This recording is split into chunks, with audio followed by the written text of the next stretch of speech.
Okay, so we want to welcome all of you. Thank you for taking your time to join us for our meeting today.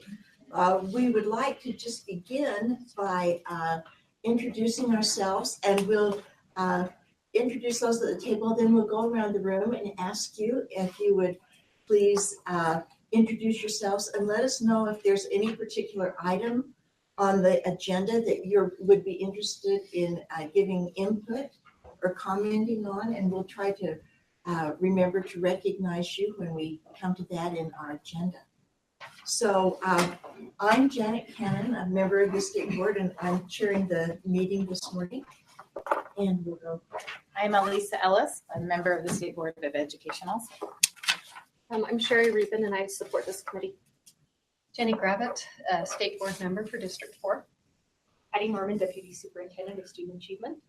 And Carol Weir, another board member, has just excused herself from the meeting. Linda Hanks, I am a board member in Duab School District and am representing Utah School Boards Association. I'm Dwayne Jeffrey. I was a member of the Standards Committee that started this. Welcome. Stan Holmes, part of the Colt. I'm a retired Canyon School District teacher and here representing the Utah Sierra Club. Cindy Davis, I'm visiting just here to listen and learn. Cindy, And new board member. Cindy is a new board member, Board right? member elect. Yes. So welcome. We're happy to have you join us today. Chris Healy, I'm an academic science coach, K-5 Salt Lake City School District, and I also worked on the standards writing for science third grade. Welcome. Jenny Earl, and I'm Cindy. We have School two board of member. our three Also a new board board members member. in our meeting. Welcome. We're happy to have you. Thanks for joining us today. I'm Lisa Covert. I am a science instructional coach in Alpine School District, and I was a part of the writing team for the physics camp. Ricky Scott, I'm here as staff for the Utah State Board of Education. I am the science specialist in teaching. Angela Stewart. I'm glad I'm not teaching today, but I normally teach in Davis County, and I'm here as representing the science writing. I'm Ashley Wilson, and I am the science specialist of the Alpine School District, and I'm also here for the conversations involving the science standards. I'm Sarah Young, coordinator for digital teaching and learning, and I am here for the electronic device policy. Jeff Van Holt, policy advisor for the board, and here for the full council. I am Southern Director of Teaching and Learning. I'm here for your first four. Forced. A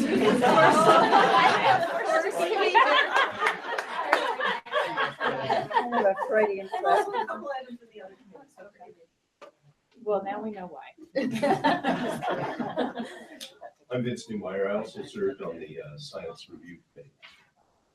I'm Joyce Covenant. I am the health specialist for the board, and I'm here for the first two items for health. I'm Rob Larson, substance abuse prevention specialist here at USB, and I'm here granted depression. I'm Gina James, and I'm a representative of the Utah Association of Public Charter Schools. Good morning, Brian Questenberry, legal counsel here. We've got a Terry Shoemaker has joined us. Welcome, Terry. Thanks for being with us. Thank you. And no one said if they wanted to speak to anything in particular, so let me know as we go if you'd like to get in. I think I heard science. Quite a few science. Let's get to it. All right, so we are beginning our board meeting with an information item, which is an update on the public review for the health standards. And Jody Kaufman, I think, will go ahead and It's a crowded room today. I'm Jody Kaufman, and I'm the health specialist, and I'm here just to update everyone on the first 30 days of the 90-day public review for health standards. I was asked to just bring what I had prepared for a schedule, so I guess if you just want to pass those, that would be fantastic. Thank you. On November 1st, the board voted to open up 90-day public review. We have an online survey that so far has over almost 400 comments or responses, not necessarily comments. We have also done 3 of the 6 meetings, which is what I just passed to you. If you look at the sheet that I passed you, I created a QR code, and that goes on. So for the public meetings, I have kind of an agenda that people can pick up, but I put this QR code on that agenda sheet, and people in attendance can use their device and scan, and it will take them directly to the survey. So that way they can leave their written feedback as well as the comments that they're making during the meeting. So we had a meeting in Davis District, 1 in Uinta School District, and 1 in Iron all last week. It was a really fun show, lots of driving. We survived our drive back from Cedar City in the snowstorm on Thursday, so that was an absolute plus. We came home. So attendance has been about 20 people per meeting so far. The comments have been really different. So kind of both, and Davis had a lot of very similar comments, but then the next day we went to Vernal and their comments were 100% on the opposite. Really? The very first comment was exactly opposite of what. So it was really an interesting thing to hear that, and parents in both. We had local board members in Uinta County. So it was really, it's been really interesting to see the variety of comments that we've been getting. We are tape recording, not video recording, but voice recording. So we have 100% record of everything. And then we've also taken really great notes of all of the meetings. Yes. Is there any, how difficult would it be to upload those? Because unfortunately, I don't know that I can get to any of them just based on when they were calendared. So we just to listen to them. I'm sure we can. Let me. I don't think we would upload them. Like an MP3. Well, I just mean for board members, not for public. John, you can come hold it. Thank you. Thank you, Chair. You're such a inclusive. I know you are. But we also have the notes from all of the meeting and all the comments and the notes that are there, but I'm sure that we could also make it recordings or available. But you can just send the notes. Yeah. Maybe that would be easier. Yeah. Well, Yes. sometimes people's interpretation of things is different. So I'm sure if you let me look into that. Well, if it's too much Yeah. trouble, I just am curious. Yeah, they're 2 hours each, but I'm sure Clean. I'm sure that we can. And let me look into that. Voice recording is just so that we're making sure that we are going back and getting listening it and right. communicating. To make sure we don't miss. It's like 2 people and you can only type so well. Right, that's what I was thinking. And you're only required to do 3 meetings. I believe it's 4. You're required to do 4 meetings. It's actually. Is it 5 now? Okay. Statute requires 3, but the board process requires 5, and we are doing 6. Okay. Thank you. It was somewhere in the middle of all of that. Yes, so we do have 6. The public comment will close on January 30th. If you have any questions, I'm happy to answer them. So I'm just curious because I was looking at the calendar this week and knew they were between the holidays, but it's just sandwiched right after Thanksgiving break and the week right before Christmas break. And so I'm concerned about attendance because instead of putting in the first weeks of December, we have them so close to the holidays. I know in Cedar City, a lot of people couldn't come because of snow that day. And so I'm just wondering, we'll see what the next meetings are like, but if, I'm appreciative of the January meeting, but if we needed to do another one just to make sure people could go, just wonder if there'd be any opposition to just floating that idea out there to the board. Just to see, depending on, if we have another series of snowstorms preventing people from showing up to the meetings.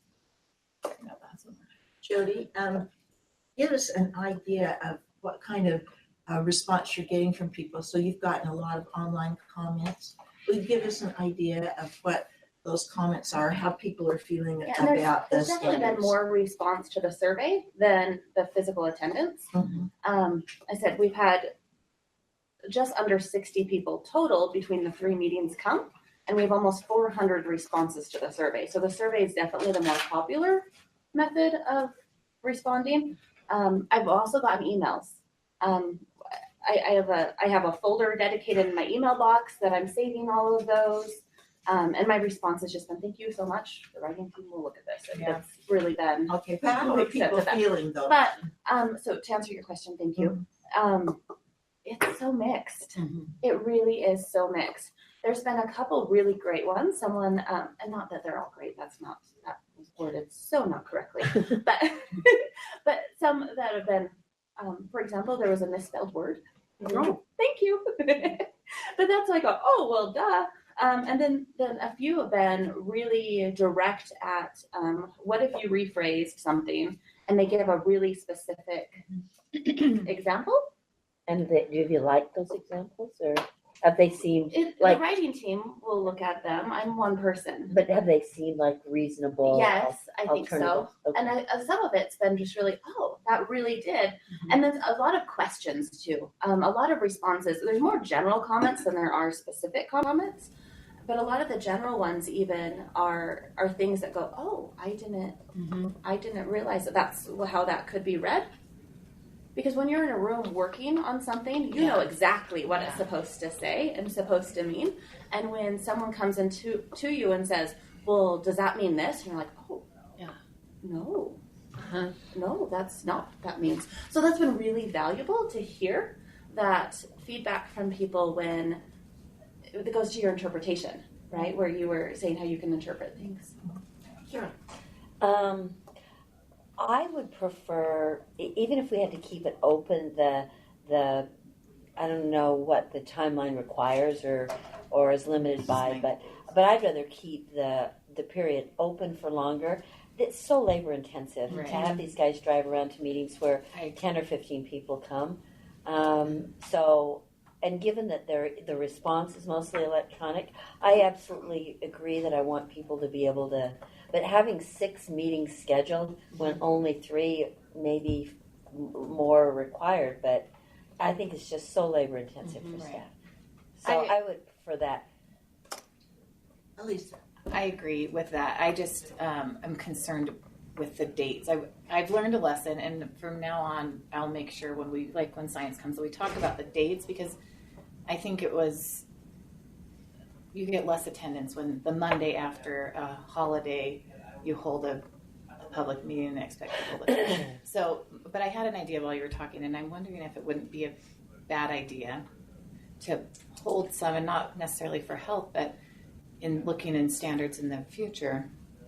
One here, so that we can use the technology that we have to. I love the USB media channel on YouTube, so that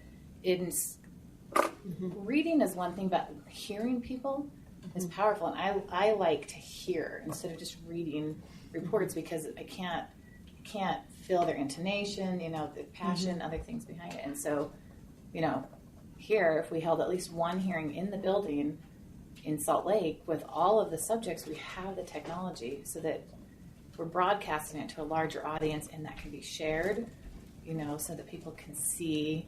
People can comment. We can even bring in sites. I think it can be a thing where you can show that there are other sites are connected, satellite sites. So I think it's a great idea. But I just for purposes of this one, I don't want to make you guys drive anymore. It doesn't seem that productive. Not that you don't do that, but I had another question related. So tell me, all of a sudden I'm putting this together. So you get all these comments, and then you take them back to the writing group. Is that right?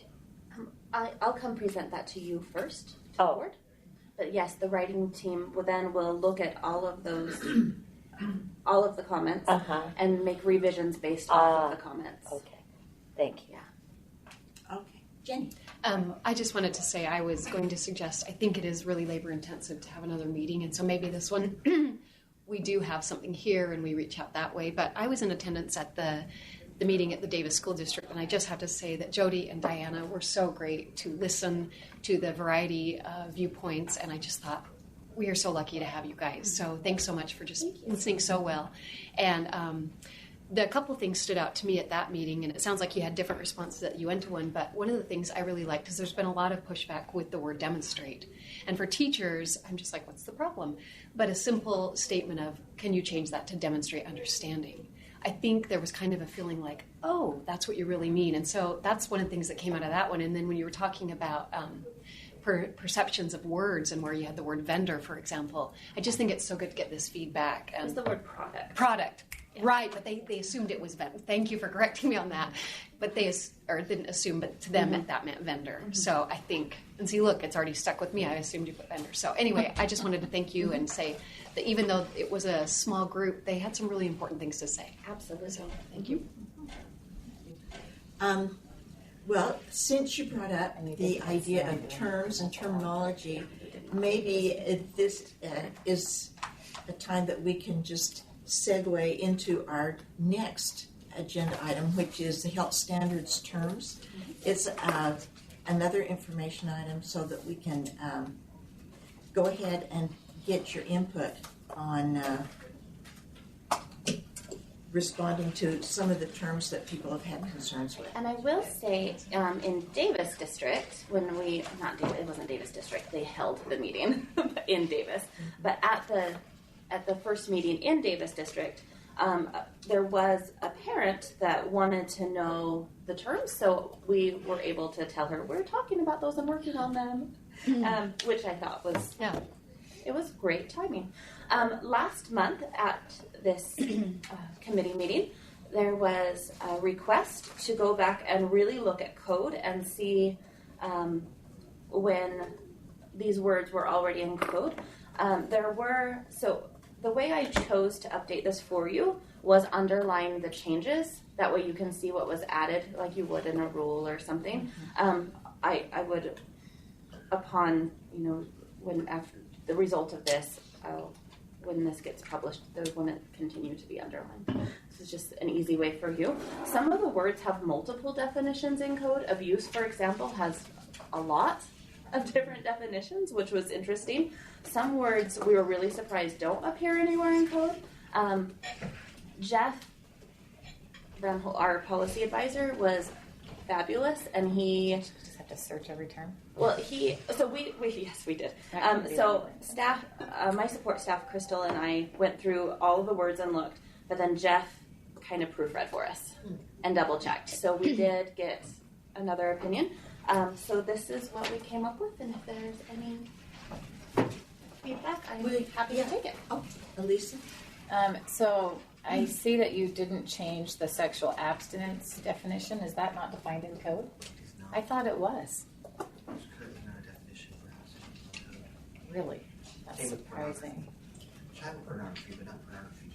Yeah, no. So, Jody, talk to us a little bit about abstinence. And we talked in our prep meeting. There is a definition of pornography.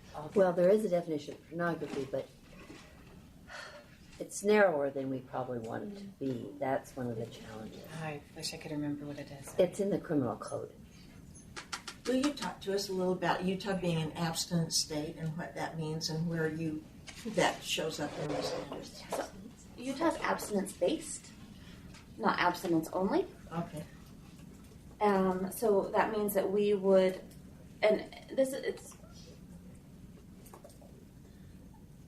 so what it means is Utah can teach facts about contraceptives and condoms for the purpose of, so you can say the effective rates, how you purchase them, you can never demonstrate them,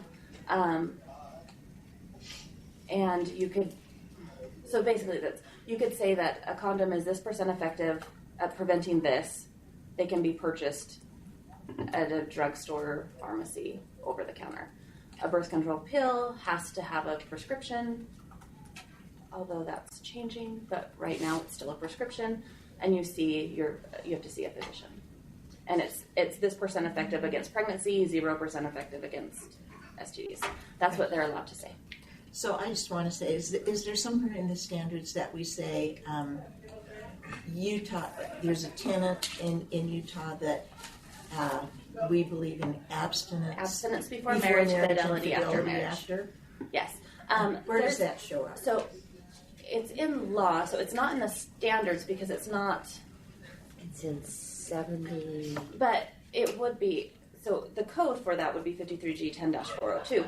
But the conversation that we've had since some of the comments and feedback started would be, we'll put that definition in the kind of the introduction to the human development in Health 1 and 2, because it's not something that students do. We don't. But it would be the definition for the teachers that we would make it really very clear inside the standard document. They already passed the test for the law and policy test with that in there. It's on the parent consent form already as well. But we would add this to this document and make it very clear in the standards at that point. I believe that's what you were asking me. Yes, thank you.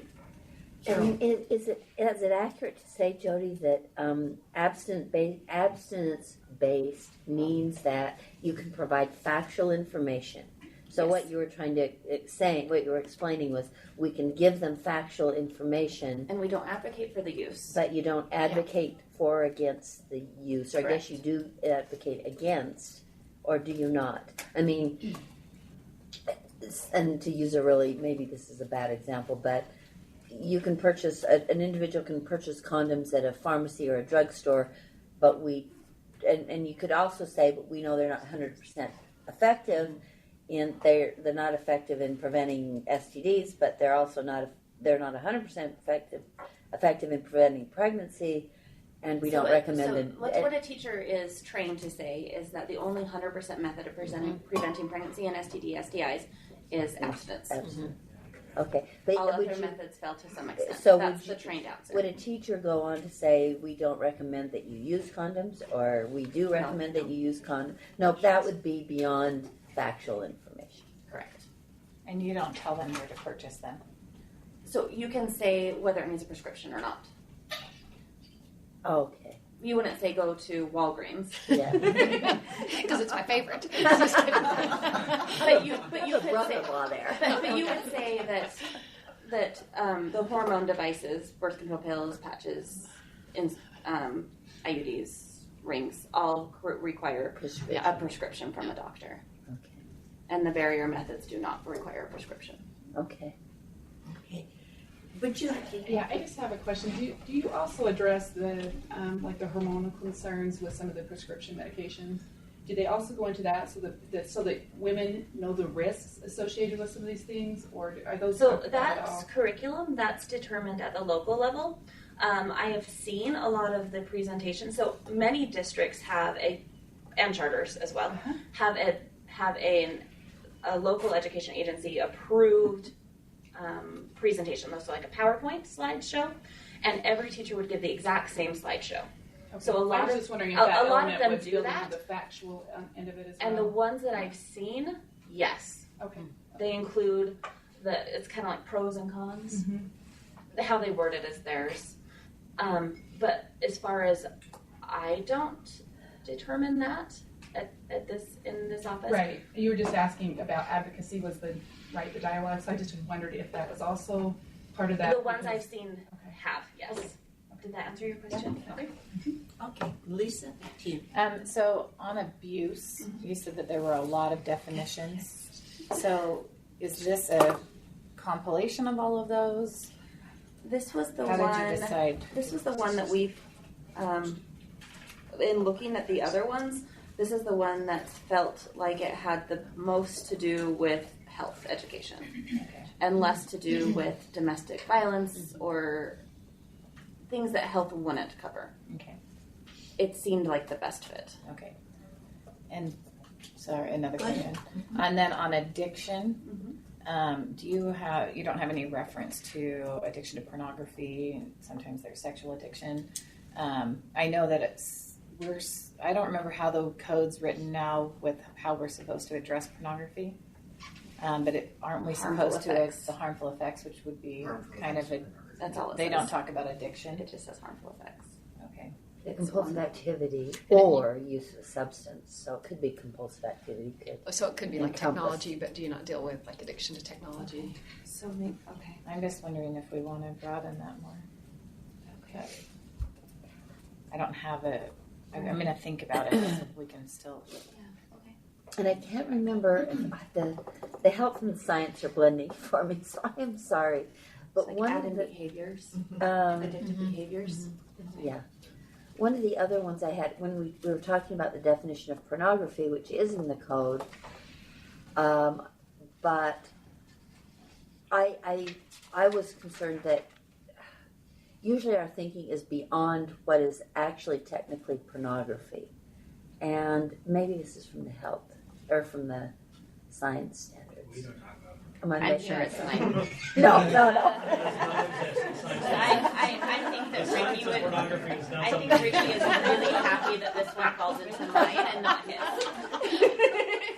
Just want to make that clear. Sorry. I bet you can get it at Walgreens. This has been a very fun edition. Oh my gosh. Never mind. Maybe I will think about this. We will work on this later. It doesn't embarrass me anymore, but it's a Janet, distraction. can I ask another question? Yes. I'm just curious, what other definitions that you were surprised weren't in code? I'm guessing sexual abstinence was one you were surprised.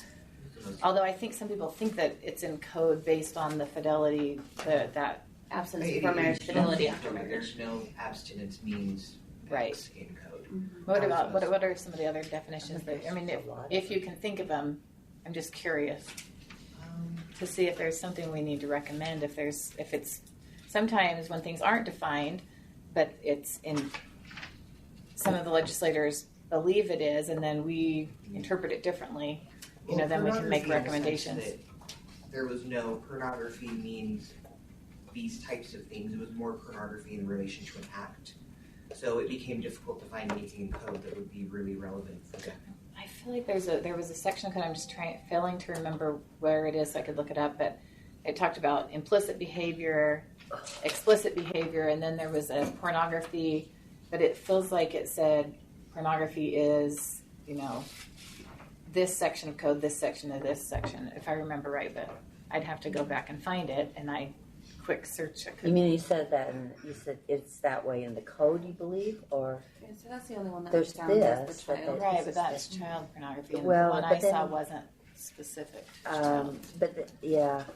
But I'll try to find it and. There's a section I'd about like to ask you, Jody, because I've had some emails here that people have emailed me some of their concerns, and I'd just like you to talk about this for a minute. One of the things that people are concerned about or have expressed concern about is that in the standards we talk about a trusted adult, and there are people who say, why don't you just say parent, because parents should be the ones beyond. Do you want to explain your rationale behind the usage of the term trusted adult? So a trusted adult absolutely could include their parents, and in many cases it will. But the writing committee, who does work with Child Protective, some of the members on the writing committee work with Child Protective Services, DCFS, things like that, and they felt very strongly that to let a child decide who their trusted adult was, and that was the reasoning for it. I don't have an answer on defining or not, but that was the original reason why it was trusted adult. That was the original reason, is to allow a child to decide who to trust and not tell them, trust your parents, trust your teacher, trust police officers. Because in each of those cases, there are times when those people aren't trusted, unfortunately. Yeah. At least. And I understand all of that because that's usually the minority situation. And so there's a lot of research showing that strong families help, do things. And so I'm a little concerned that there's no mention anywhere of families in this when we're, especially when our code talks about abstinence. well, it's not the definition, but the fidelity before and after marriage, which creates families, and the fact that we aren't even talking about family anywhere is concerning. And we can get into that when we get the review, the 90 days back. But that's something I'd like to see addressed if possible. Do you have any suggestion for how Yeah, you well, that's why I'm saying we'll talk about it after the 90 days, because I'd like to see how other people, I know that that's a concern I've heard people say. So maybe someone has a suggestion that I can. Well, and I, for sure, if we do that, I think we need to have a very inclusive definition of family. Yeah. That's what I would feel strongly about. If we do include families, it's got to be beyond the traditional family model for me to be included. Mm-hmm. So I just was asking what it might look like. Right. Well, I don't know, and that's why I'm hesitant to even really define it. Just talk about families. Well, I'm thinking, and I'm concerned that, well, I guess that's possible, but I don't want to create more problems or have more concerns for folks by defining it as broader than some people would have it defined. That's an issue that I've been concerned about as well. With same thing with marriage, that opens up another can of worms. With just do the Princess Bride. Marriage. Marriage. How to spell it is an issue. I know it is. It's a problem. Brings us together. Yeah. Never mind. I already said that. I'd like to see what people say. And then Okay. Was there anyone in the audience who wanted to address the terms in the health standards or anything? All right. Board members, do you feel like you have had the input you want to have? Okay, then Jody, we will say thank you, and we'll look forward to having you come back. Sorry, you're just in your conclusion, but I just want to make sure I understand. So you gather all these comments, and then you present them to the board first, and then they go back to the writing committee to revise all the stuff we've been talking about, and then what happens after that? Then we'll bring a new draft to you. Okay. Of the different pieces, or will it be a rule at that point? It'll be the whole document. It'll be a rule at that point. All the standards. Standards. Standards. Oh, standards. I'm sorry. Yeah. And then we come to you to ask for adoption of Okay. new standards. Okay. And it's possible that at that point even we could say no, let the writing committee to look at it further. Okay. Sorry, she brought up another question. Okay. Have you had any comments on the review process? Because I received a comment that was an interesting idea of putting into our policy that there is like a really long, I know that the whole process takes a long time, but the actual comment period, that there's a long time, and that, it's during specific times of the year instead of just all over the place, and that there's a school year between, so that we can really think about it. Because it always feels like we're rushed because we want to hurry and get it in before the next school year, and so then it feels like we're not really allowing for enough revisions or drafts, because there's always just this, like, you gotta hurry, we have to hurry, because if you delay, because of that, then we're gonna miss this school year. That always feels rushed, even though the whole process was really long. That feeling of, oh no, we cannot send it back again, we must accept it as is. It's not a good feeling to have, and so I'm just wondering if you've had any comments about it, because I have, but I have not. You have not. Okay, thank you. Just curious. Okay. Well then, let's excuse Jody and tell you thank you for taking on all of these meetings and for bringing us back terms. And your best friend, Jody Kaufman. I know. I don't mind coming and speaking with you at all. You are all absolutely lovely. Always a pleasure. Okay. Thank you. Then what I would like to do is I would just like to move up 3.4, which is the science standards, and we'll talk about 495 for a bit after, because we might want to do different things with that. But we've got all these science standards. I'm so excited to be here. Ricky Scott, I'm staff here, teaching and learning science specialist. I come with a draft of the K-5 and high school standards for science, We've titled them Matching the 6-8 Standards, Science with Engineering Education Standards. I also brought with me, if it's okay, Chair, if necessary, I have members of the writing committees. If there's questions regarding content or reasons or suggestions or whys, some were willing to come and be here to answer kind of those kind of questions. I'm happy to bring them up if that's necessary. So the other big thing I'd like to discuss is kind of what you've already discussed, Board Member Ellis, is specific to locations. I learned a lot from Jody regarding that. And so that's why I kind of already suggested some places, hoping that today we might be able to have a bit of a conversation specific to location, because the next step would be looking at those places, seeing if I can secure a date with them. And then maybe if this does go through in January, we can discuss as a full board what dates are okay and kind of finalize it there and get some insight. So those are my two big pieces. But I'm going to open it up for any questions you might have for me. And that's Do you want to start with locations, or do you want to start with standards? Absolutely. Whatever you want. Okay, locations might be easier. Let's. Okay, so to give some background as why I chose these locations, we did science last time. We had 5 meetings. Do you have them? There. I saw them somewhere. Oh, they're just on the front page. Okay. Yeah, I was like, I know I saw them. Thank you. Last time we had 5 meetings, and I tried to move them a bit from where they were last time. So for science, last time we were in Vernal, we went up to Logan, we were in Salt Lake, we were in Provo, and then we went down to Washington County. So I tried to shift it a bit to different ones. I tried to move them a little bit to different locations to try to get the same, spread of the state. So instead of Logan, I thought Brigham City. Instead of Salt Lake, I have Farmington up in Davis, so just north of Salt Lake, and then also just south in American Fork, thinking potentially Alpine School District if possible. So those kind of just so outside of that. Yeah, and those are 2 of the biggest districts in the state. Yeah. Okay. And then instead of going all the way out to Uinta, thinking Price, we recently had a meeting in Price where people from Duchesne and from San Juan were able to more easily get there instead of going all the way out to Vernal. And then Cedar City as well. So those were the 5 locations that I proposed, but again, completely open to feedback and suggestions. Okay, Lisa. I appreciate you explaining the Cedar City. I was concerned with the Cedar City location because we just had the health ones there. And so I know a lot of people couldn't get there from St. George, and it's a larger populace. So I was going to suggest St. George.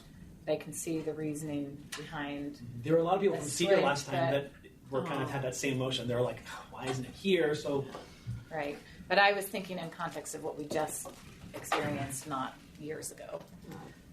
So that was what my request was going to be to move. Okay, are there other thoughts about the meeting locations or he suggested?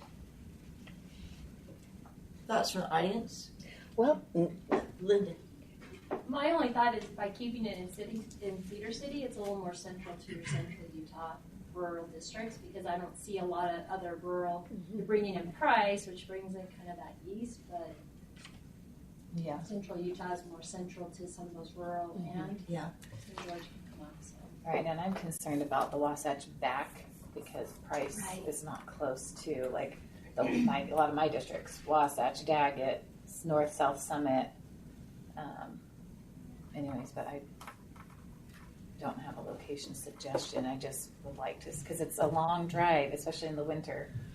Yes. Yeah. In light of Lisa's, but I would like the one here. Earlier comment, maybe we should have a Salt Lake meeting so that we could use our technology. Yeah. The other place I know that they have significant technology through the Regional Service Center is Ridgefield. Severe. So that's another thought. Would that be? I mean, so anyway, I'm looking. I'm just thinking out loud to give you some other ideas. I will defer and be comfortable with what your selections are, but both those places would have technology to then reach other places if you wanted to. I would like to see one here at the state board. But I don't want to erase one of the ones in the community. Because my thought is, even if no one shows up here, although I guess you want the feedback, so you'd want some people to show up, but just the broadcasting is so powerful, such a great tool to share with people. So if you held one here, where would you intend to broadcast it? Would you do it on on the YouTube live channel? On YouTube channel? Yeah, I mean and that's easy. I mean that doesn't include any travel at all, so that would be an easy 6th meeting. Mm-hmm. Would you want it in addition to the others, Lisa, in addition to the others? Yeah. So on time, I know there was a lot of people concerned with health. We're all at the same time at 4:00. I'm just wondering what time of the day you were thinking of doing. Last time we did them later. I remember it being fairly dark. I mean, you came to I a feel like couple, it I was think like Vince was at most of 7. them. I think we started fairly 6 to 8. That think would is be what we my did. preference, so that people can. I would say no later than 6. Teachers are tired. Well, that's fine. Ending later? No later? No, I mean, no Starting later starting than than 6, because bedtime is 8. Okay. Just letting you know. Teacher's life. Seriously. Would we like to make a recommendation in moving forward that any of our standards reviews locations include one that's here at USBE for technology so that we have a standard set? Okay. Would you like to give input? I had a quick question. Are these meetings open to the general public, or are Yes. these for certified educators? No. General Oh, public. These are okay. public. These are anyone who wants to give input. All right. So, Deputy Superintendent Norman has suggested that we might want to, and I think, Elise, you're thinking along these lines of revamping the way we do standards, right? And her suggestion is that amongst the meetings that we do for standards, that we include one here at USBE to be broadcast. I like that. I'll make that as a motion, and then let's go ahead and, is there discussion to that? Then all those in favor say aye. Aye. Aye. Okay, and Ricky, will you add that? Yeah, so I'm still, I have, we heard several suggestions, but nothing is finalized. So Cedar or Washington, Richfield, was that just specifically to that Salt Lake discussion, or is that to all location? No, that is just whenever we are working on standards, we would ask those staff members to be I just aware wanted to that we'd like to include one location at USBE that it could be broadcast. And I think my feeling is, you take those suggestions as suggestions, and if you think Richfield is better than Cedar, then do that. I'm one who's sort of reluctant to go. I mean, 6 meetings, including one at the USOE, is not. It's a lot to ask for staff, but I think it's maybe doable. But I would never suggest you go beyond that, and ever. Right. And broadcast as many things as you can, and in as many ways as you can. But I think we have to be somewhat. Even if it were a personal cost to you folks, it's a financial cost to the office, and I think that I'm sticking with no more than 6 meetings. I'll also add that the majority, we had over 1,700, almost 1,800 responses to our feedback last time we did this. I mean, we had a lot of online response. It was a huge. And you have maybe 50 total people attend. Not really. We had a lot. They have lots and lots of people. Yeah, we had 50 just in Washington County, and we had close to 50 in Vernal as well. We had a big turnout in a lot of. The one in Salt Lake and Provo had over 100. So. Then never mind. I think that's a really that means if there is that interest, then I think it's more. Right. That's why I feel like the health standards, the holidays was a problem. And so I'm curious to see what it's going to look like in December, because it's the week before Christmas, and the last thing you want to do is go sit in a public meeting. Nobody wants to care about this between 2 holidays. I think the problem is if I don't, Captain Diana may be correct me, but if I remember right, one of the statutes specifically say that these public hearings need to be in the first 30 days. Oh, we'd have to look into that. Yeah, and I think that's the case, and so because of that, if we approve 90-day review on a certain time, then we have a pretty small window to fit them in. And again, I might be incorrect, but I remember hearing that at one point. Well, sorry. Go ahead. Thank you for reminding me, because that's the other issue I have. If this gets passed out in January for public review, then we're butting up to the legislative session, and it's again another space where people are preoccupied elsewhere, and so there we would probably want to put them in January or after. So. Okay, so could we ask staff to please look into that timeline and see if is there a restriction? It only requires 90 days for public comment. So we have a 90-day window. We can spread them out. Anytime. And that gives me all, I mean, if we approve this in full board in January, we have all the way until April. I remember last time we got feedback from Washington because of the quick turnaround as well with the timing, that they felt that there was only 2 weeks to prepare or maybe even less. And so, I mean, if we were to start scheduling these for later in the spring, I think for my driving purposes, I'd really appreciate driving in the spring. Sure. So, as opposed to, if we can. Especially the longer the distance, but it's pretty, you can't really count on anything in Utah. It's true. You can't tell. Yeah. All right, so let's go to Jen. I'm just wondering, did Carol was she making a motion to have no more than 6 meetings, or was that just a comment? I'm wondering if we need to act on that. I think that was a comment. Okay. But I think. Could I make that motion? Yes, you can make that motion. Okay, so we're sort of revamping standards as we go. Okay. So Jenny would like to make a motion, and do you want to state it for us? Just that we have no more than 6 public meetings for the public review, including the one at USBE. Okay. You got that, Jerry? Okay.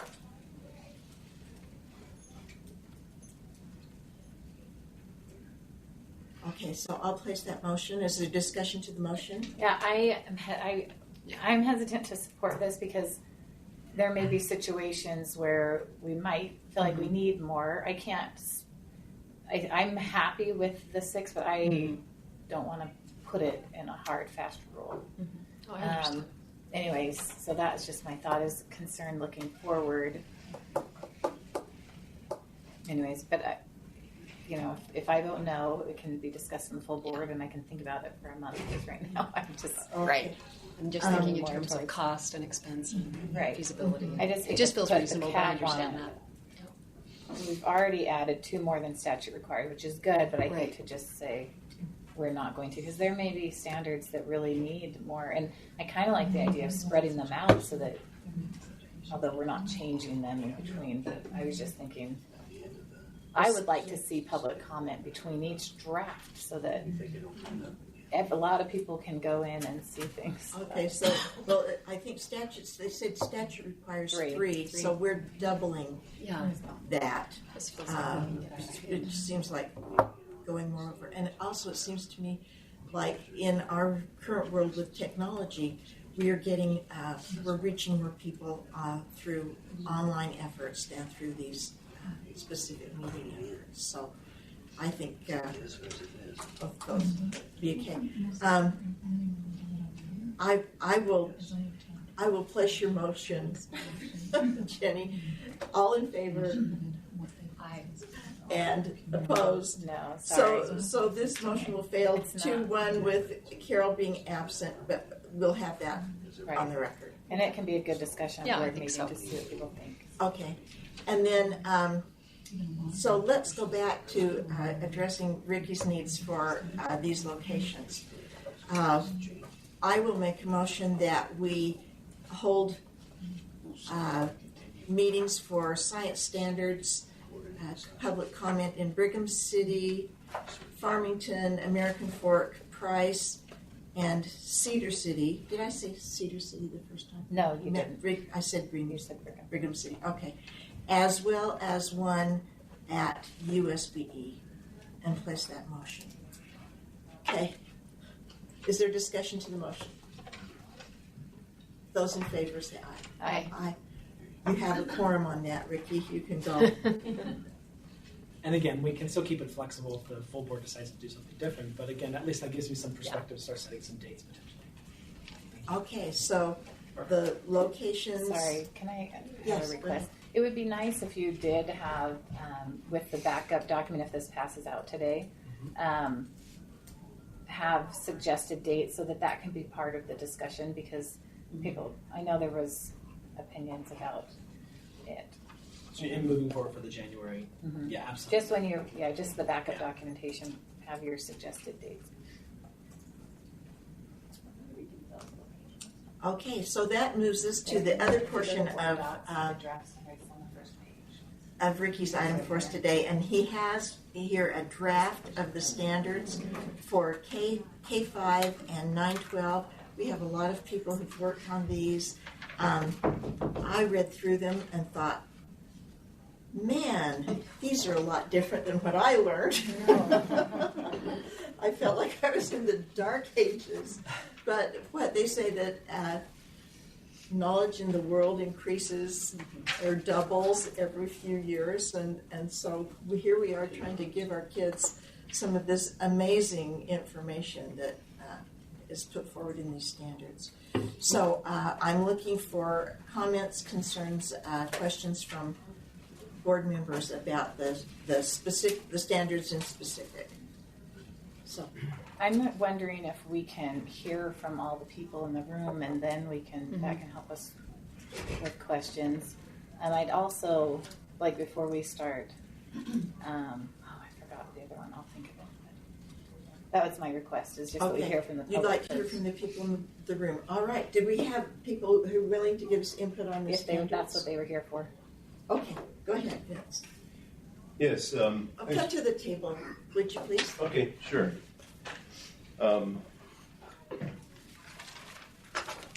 Thanks for a moment to address you. I appreciate the work of many people, and there are certainly a lot of good things in the standards. I have several concerns, though. One of them is that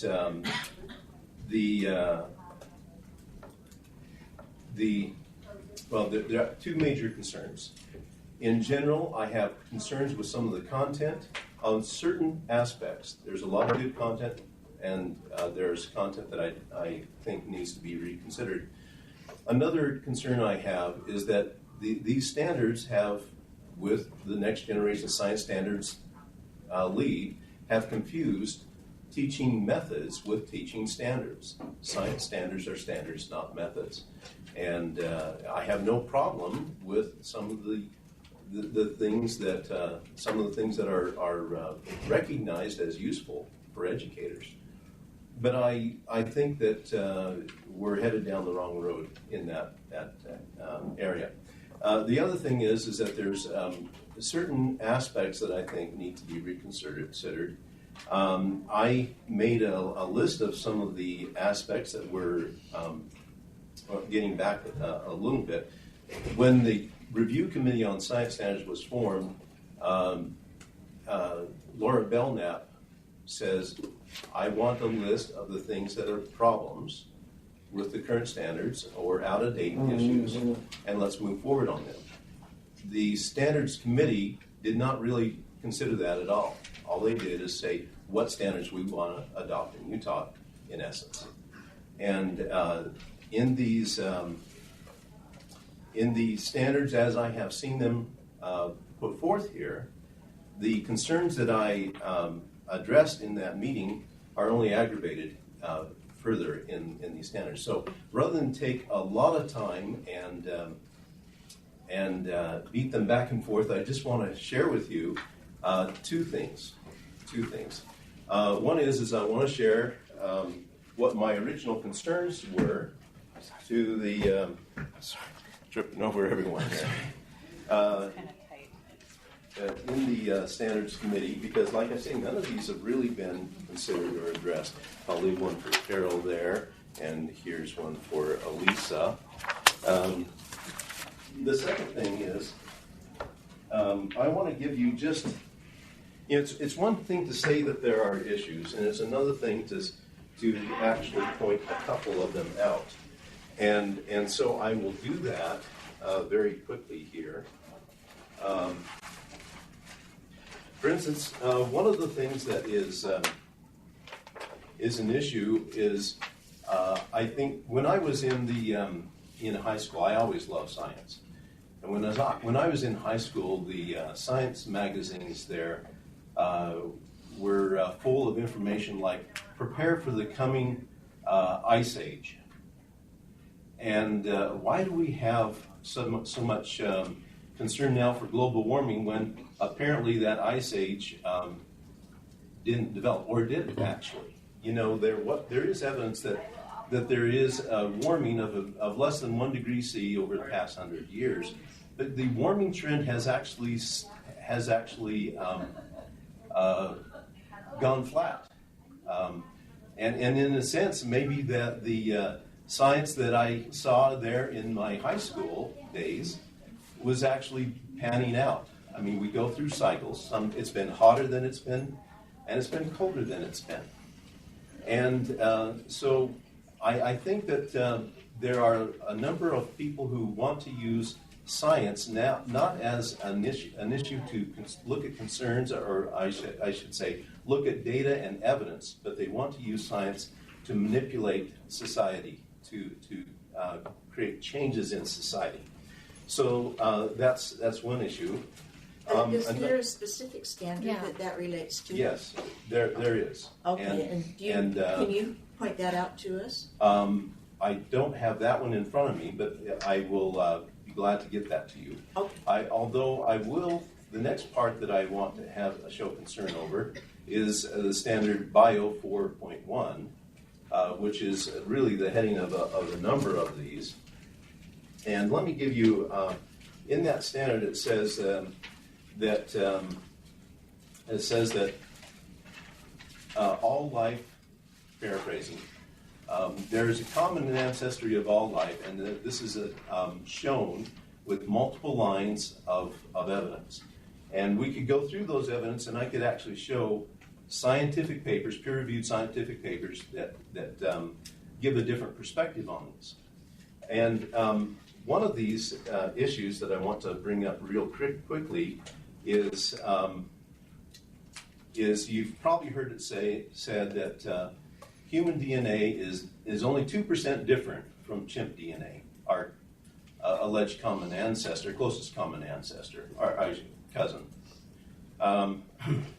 And actually, you can go to a number of databases yourself and look at the length of the chimp DNA, and it's actually based on slight deviations with subspecies, 12.5% longer than human DNA. So here we're supposed to be only 2% different. It's actually, chimp DNA is actually 12.5% longer. Well, so there's actually more to the story than that, than just only 2% difference. In addition to that, there are some people who recognize that Y chromosome genetic sequences are almost identical. Now, Y chromosome being just a guy thing, a male thing. It's recognized that it's almost identical over the whole world between Y chromosomes from all populations. So there was a study that went out and said, let's look at the Y chromosome and compare that with human and chimpanzee. And so and just let me focus you back on a standard. So I'm looking at standard 4.1. Right. Is there another point after that? Or this, if 4.1 is organisms functioning in their environment? That's not No, what I Bio have. 4.1 is Okay. identify We're looking in patterns fourth grade. that show the common ancestry. So in it's biology. bio.4.1. It's on So keep page- scrolling. You're probably in Keep fourth scrolling. grade. Okay. Can we get page numbers on this? They actually are. Oh, here it is. 45. It's not showing on mine. Okay. Okay. I'll fix that. So anyway, looking at the Y chromosome, what they did is they sequenced both the chimpanzee and the human Y chromosome, and they allowed for differences that would still give similar functionality. For example, they allow for any particular gene to be relocated anywhere on the other Y chromosome, and they call it a match. They also allowed for a certain number of variations within that Y chromosome, and they would still call it a match. And even with all those concessions, instead of the 2% difference that they expected, they only could come up with 70% similarity, just 70%. That's the same kind of similarity they expected between a human and a rooster. And so there is other competing data that challenges all of those things mentioned as supposed evidence for evolution. And you can find certain lines that do fall along an evolutionary compatible path. But you also, if you look, can find many other areas that that tend to discount that tend to even falsify it. And that's another area that's missing in this whole section, is that we didn't see any concepts of falsification. Anyway, I could go on more, but I don't want to take all your Board time. Member Gravitt has a And comment. I just wanted to ask for clarification because, and maybe this is just my interpretation, but as I look at Bio 4.1, to me, it doesn't, it doesn't specify like 2%, for example. It does exactly what you are suggesting, like to evaluate, to obtain information, to seek it out. And to Read it word for word, if you would, please. obtain, evaluate, and communicate information to identify patterns. To identify. But yeah, patterns that That- show that common ancestry and biological evolution are supported by multiple lines of evidence, such as similarities in DNA sequences, amino acid sequences, anatomical structures, the fossil record, and order of appearance of structures during embryological development. Okay, where's the objectiveness in this? To me, it reads objectively, and I guess that's why I wanted some clarification, because to me, it's like you seek out, you use the You scientific. find this to be true, not is evidence for and against. Let's take a look at the evidence for and against. To me, it does that, but that's why I was asking for clarification. That was going to be my not the same as yours, but looking at it the other way, because as I'm reading it and I'm trying to think of another way, because no one wants to say we don't want to teach our kids that this philosophy and this theory is out there. No one's saying that, but I agree that we need to create an environment where kids can question everything's out on the table. Yes. But I don't feel like it does, because to says, me it does. Show that common ancestor. So this is basically leading the witness, in my opinion, the way it's phrased. But it doesn't show the common ancestor. It doesn't say the Yes, specifics. it says identified patterns that show. So it seems to me like if there's any argument against it, that you would have to reword that standard to allow, especially when we test standards. When we test standards, to pass the test, you're going to have to come up with this conclusion that everything shows this result. And so it doesn't, in my opinion, it doesn't leave this open world for science exploration. It leads to exploration and the obtain, evaluate, and communicate and identify to our conclusion, not to both sides. Okay. That's my opinion. It's So I'll interesting think because of, I do I'm see going both to try sides. to think of I how do. to Yeah. if I have a suggestion to reword. So I'm just thinking of a suggestion. So what if we put such as similarities and differences in DNA sequences and amino acid sequences? That's I think just you're something. on the right track. That's just. Yeah. But I think we need to ask the experts. All right. You know. Then let's go ahead and Well, but we have public this comment for a gentleman reason. come You want me to go to the table or what? Yes, I want you to come to the table, and Vince will excuse you. Thank you for your input. And this is Dwayne Jeffrey. Yes. Oh, Yes, I'm emeritus faculty member in genetics and evolutionary biology from BYU. And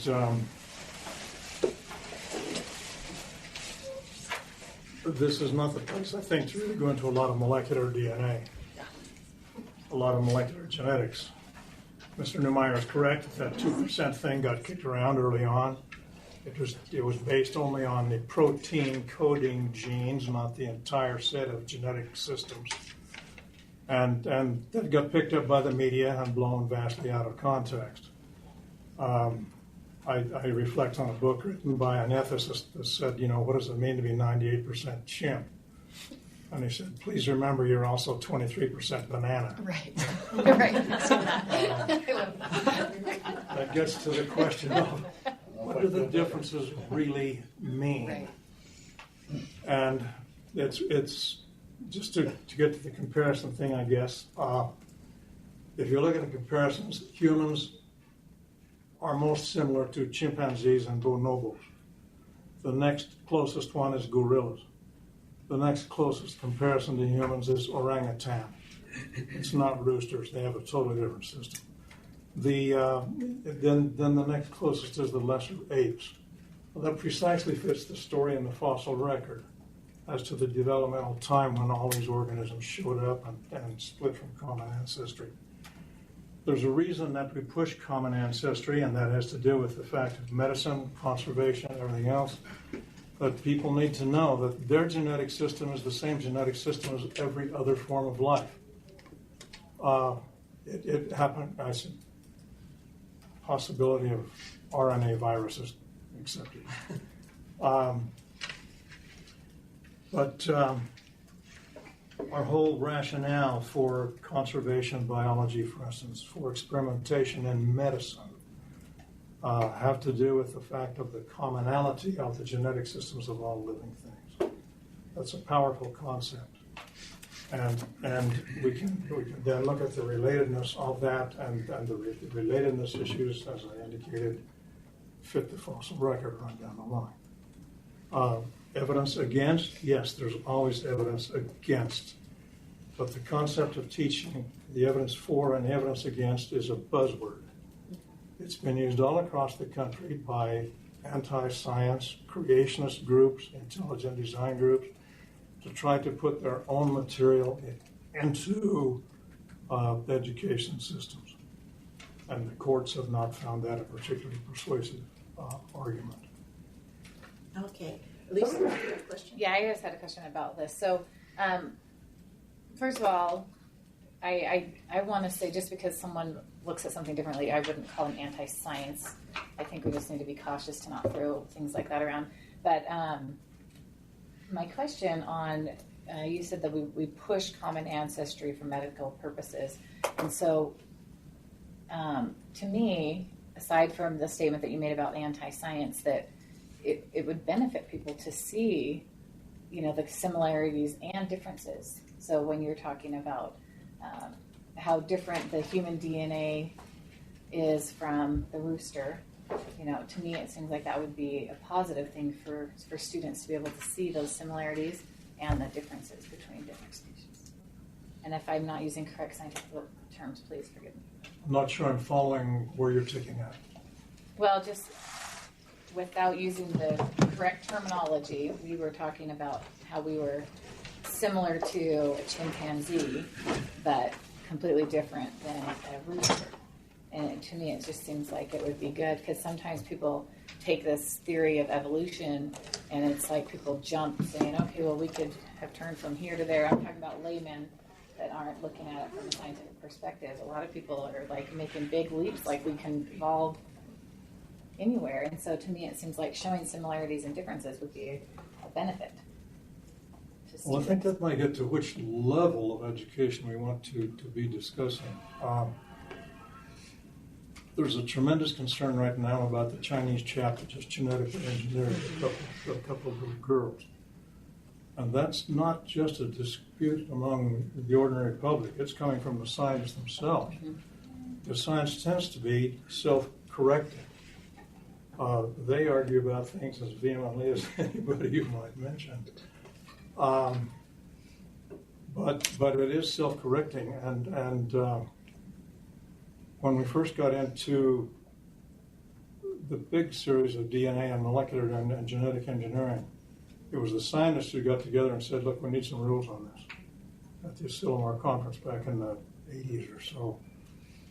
And when it got to some of the newer techniques, such as CRISPR that is put in here, and that the guy just used in China to put in or to alter genes for HIV resistance, it was the scientists again that got together and said, we really need some rules on this. And general public has not shown any real interest in doing that sort of thing that the scientists have. And they are the ones who are really going after this fellow in China right now and saying, you need some very, very severe punishment for this. My suspicion is he's going to be barred from publications for a while and maybe several years. My suspicion is that the funding agencies will strip him of any funding because he has gone beyond it. Scientists are trying to be concerned about this, but this is not something I think for maybe high school, maybe advanced placement. Maybe you could talk about some of these there, but it gets pretty hairy in a hurry. Okay. Thank you. Let's look to the audience for others who'd like to give input on the science standards. Would you? Is it Emily? Ashley. Ashley. Yeah. From Alpine, right? Yes, Ashley. Thank you. I would like to speak to the process you have in place, and I think that it would be great because of the conversation that's happening here. This shows the importance of public input and the importance of teacher input and parent input and outside educational outreach groups, their input, charters. Anyone who has an interest and wants to put forth the effort to have comments needs to have that opportunity. And this is the starting point for that, right? Where these standards are then approved by this group to go to the full board. I would just say, let's please move this process forward because of the experience I've had being on the 8th grade writing team and going through the process there and seeing what we started with, and then seeing all of the input from the state school board, from the community at large, and what we ended up with. It was such a stronger product than what we initially had. And I've also been a lead writer for the Earth Science Standards for this round. And I know, I absolutely know we have revisions that need to be made. And I can't wait to hear what people have to say in regard to what is in Earth Science specifically, because that's something I'm passionate about, so that we can take it back and make it that much better, so that our students really do have a great set of learning standards to become the type of critical consumers we want them to be in our future. So that's what I have to say. Thank you. Thank you very much. Others who want to give us some input? Anyone? Can I make follow-up comments? Well, I'd like to give everyone a chance to speak. So before we start doubling up. So I haven't seen the new standards. I'm just wondering, so they will be released to the general public, excuse me, pending a vote of this session, of this meeting? No. So they need to pass through our committee first, and then our committee next month will make a recommendation to the board if there's a majority of our committee in favor. If not, it will go to the full board without an endorsement from this committee, but will still be discussed by the full board. Okay, and it will remain internal until then. No, they're public. You can access them right now. You can access them now. Oh, yes. On the state U.S. Office of Education website. there? Yeah. So if you go to the main web page on the board, on the USBE web page, Okay. and just go to the board, and then it will go to meetings, and that's where it will be. Okay, So great, there's thank the you. board docs that you can click on and get. This is the Standards and Assessment Committee, Yes. and that's where it's. Okay, thank you. You have help right next to you right now. Oh, I Yep. can't Yes. get our Have our arrived. Okay. Yes. Can I say something? Yes, please Okay. come up and tell us your name, please. Okay, Candace Penrock, Salt Lake City School District, District Science Supervisor. I was also a co-chaired with Ashley on Earth Science. Okay. So I'd just like to speak to our process and the point that was raised that what was wrong with the standards we had. Well, it's just like cancer treatment, that what we knew 5, 10, 15 years ago has been far advanced. And so what we know about students and how they learn and about how scientists do science, there is a distinct set of practices that I can speak to both as an educator and also as a scientist, that we ask questions and we define problems and we develop models that are conceptual models. And so those are the things we want our students to be doing. We want them to be on the cutting edge of, as you could say, educational technology, meaning the way and the methods and the content that is going to help them the most. So it just came from a meeting where I'm sure you've seen videos about how much technology has changed in the last 10, 15, 5 minutes. And we are trying to keep up with that. And I will say I instruct at a college level, I instruct pre-service teachers, I instruct in-service teachers, I work with teachers in the classroom, and they are loving the SEED standards. My elementary teachers who are in my elementary STEM endorsement cohort have really enjoyed working with three-dimensional teaching and learning. Their understanding of science has been increased tremendously because they are having to explain things, they are having to argue from evidence, and it's just transforming the way they're teaching. Their students are more engaged in the classroom. And the whole emphasis behind the SEED standards is moving from what we have now, which is the teacher delivering instruction, to the students engaging in science. And so I'm really excited about that. And I can speak to Ashley and I in our team. We worked very carefully looking at the Utah standards that we have right now. And we actually kept some of them because we felt like the things that were in there were needed for our students here in Utah. We live in a really unique place with earth and space science. And so I really hope you look at the documents we thoughtfully put together on every standard, and we put why we put that standard in, how we took it from what we had, why we added something new, and I think we've been really thoughtful and we're really excited to present. So thank you very much. Others who'd like to give us input? Can I just ask a question and follow up to that? Yeah, follow up with your question. I don't have that document that you're referring to. Because the standards, you don't go through each one telling us how you got there. Ricky has it. Yeah, so on at the very bottom of this page, Ricky has it. there are 3 links. Okay, so it's a link, thank you. It is a link. Because it's a spreadsheet, it would be almost impossible to print. It's pretty robust. Jenny, would you like to? Yeah, just a quick comment. Similar to the health standards, and this was carried on. I was at the Davis public meeting. That sometimes there's language in there that's what's considered teacher language and educator language, and it's important that that ideology is understood in the general public. So if a parent is reading it or someone's reading it, that those standards are actually understood for what they are. And so sometimes the lingo or the language, for example, the word demonstrate, I'm just using the health standards because I'm more familiar with those than I am with the science. That was frequently brought up. And so if there's words that can clarify that, I think that's important. And also what was just stated here was that we need to make sure we're not leading. There's a couple of, and once again, I'm referring to health standards. I should have went all the way through the science. I haven't got all the way through it yet. But making sure that it is keeping to that broad base. And sometimes I think when we're engaged in it, we don't always see all the elements. So I do agree. I'm excited for the public comment. I'm excited to hear what people are seeing, because we might be saying, as educators, oh yeah, well it means this. Clearly it means this. But in reality, for a parent that's maybe not researching what's taking place in China or other areas, they have no idea that doesn't mean the same thing. And so we want to make sure that there's a cohesiveness in our education system in a way that both parents and educators are speaking the same language. And however we can do that, I just think that when you have families that can get behind the standards, you're going to have a greater success. So those are just my comments. Oh. Yes. I'll speak to that a little bit too. And sorry, it's going to be that. Usually I'm a very I'll clear my throat for you. We didn't believe you. Gone to a base today. This is Angela.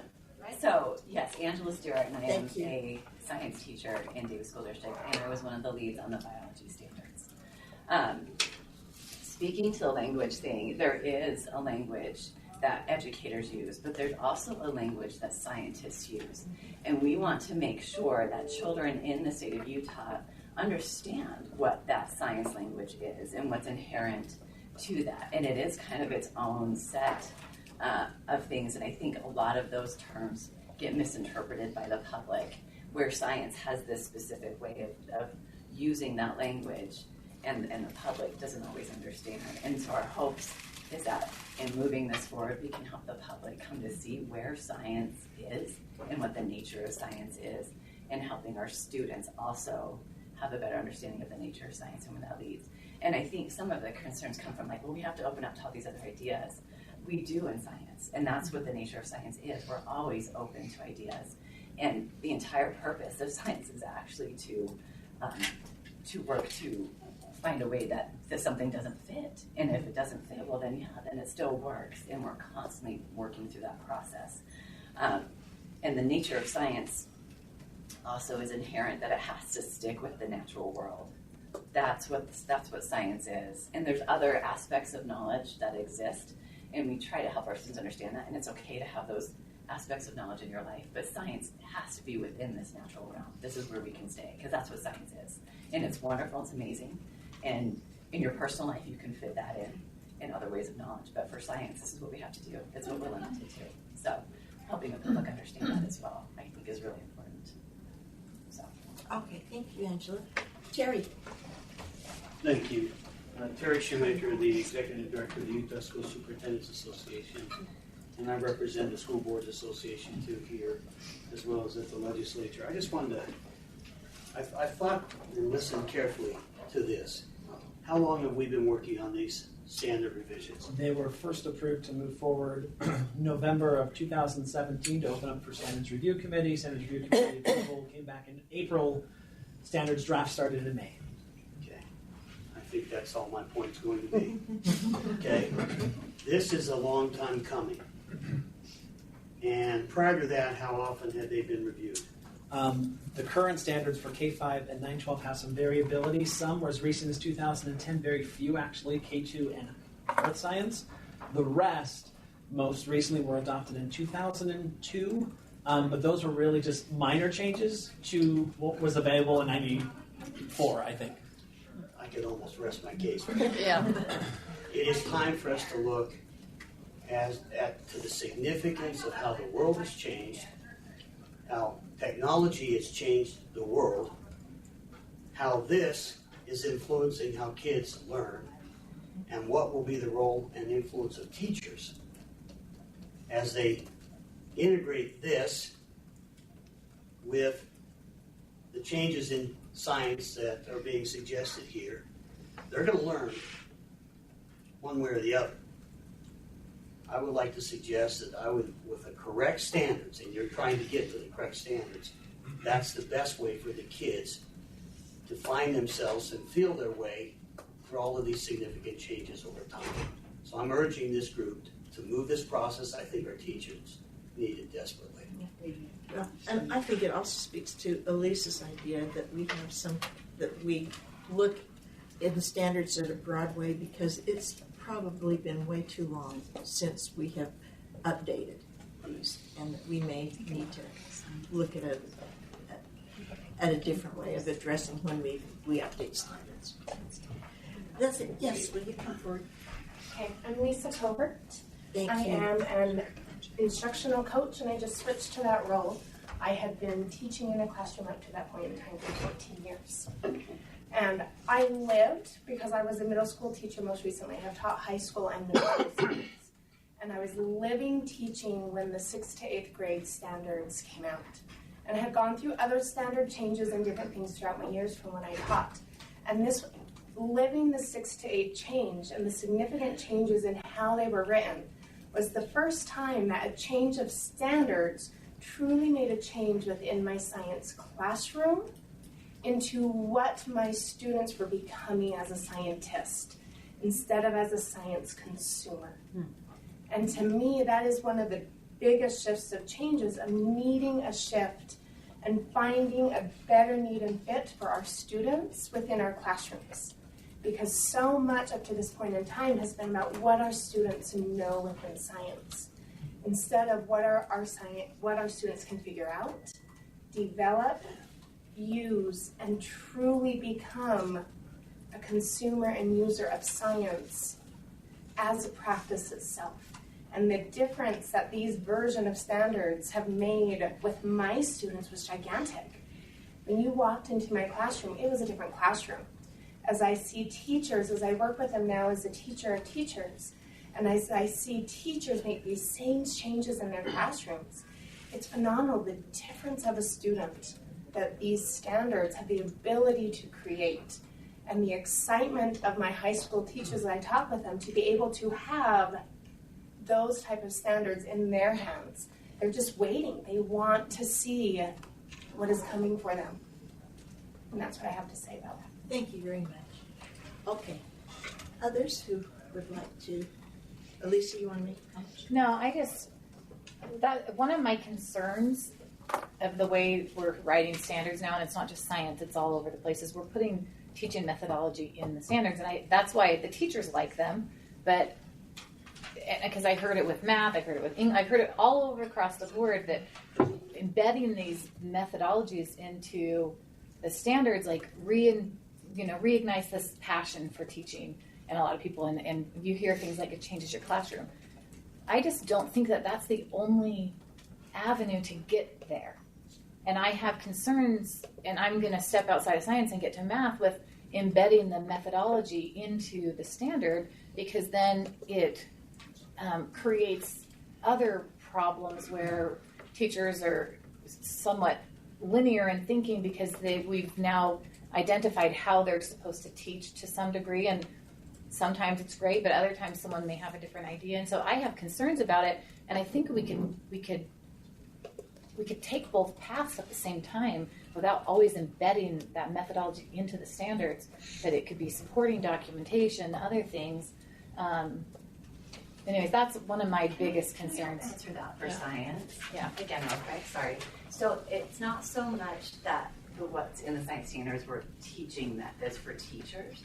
What they found is that these are actual practices that scientists do.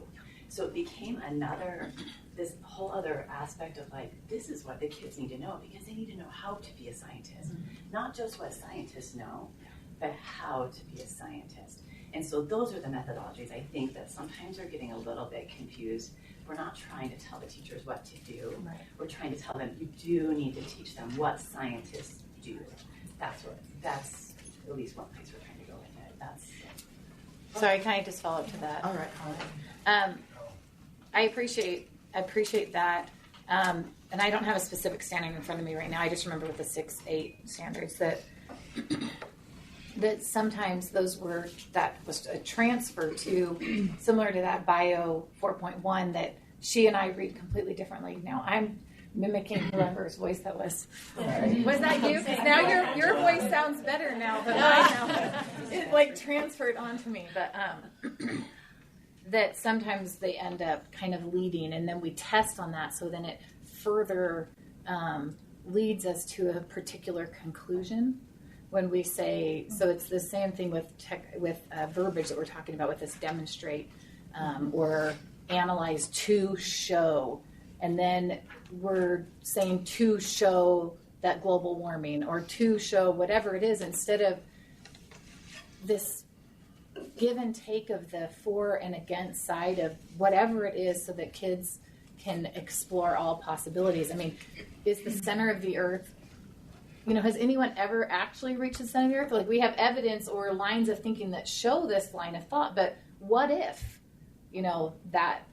just so that kids are always constantly in this exploration mode of not ever thinking anything's completely solved, because the world advances so quick.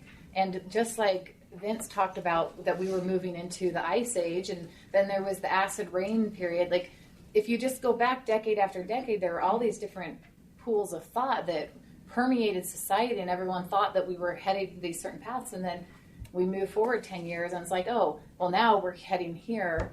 And it just seems like if we can create an environment where every possibility is always open, that it creates scientists, because we're not leading them towards certain conclusions.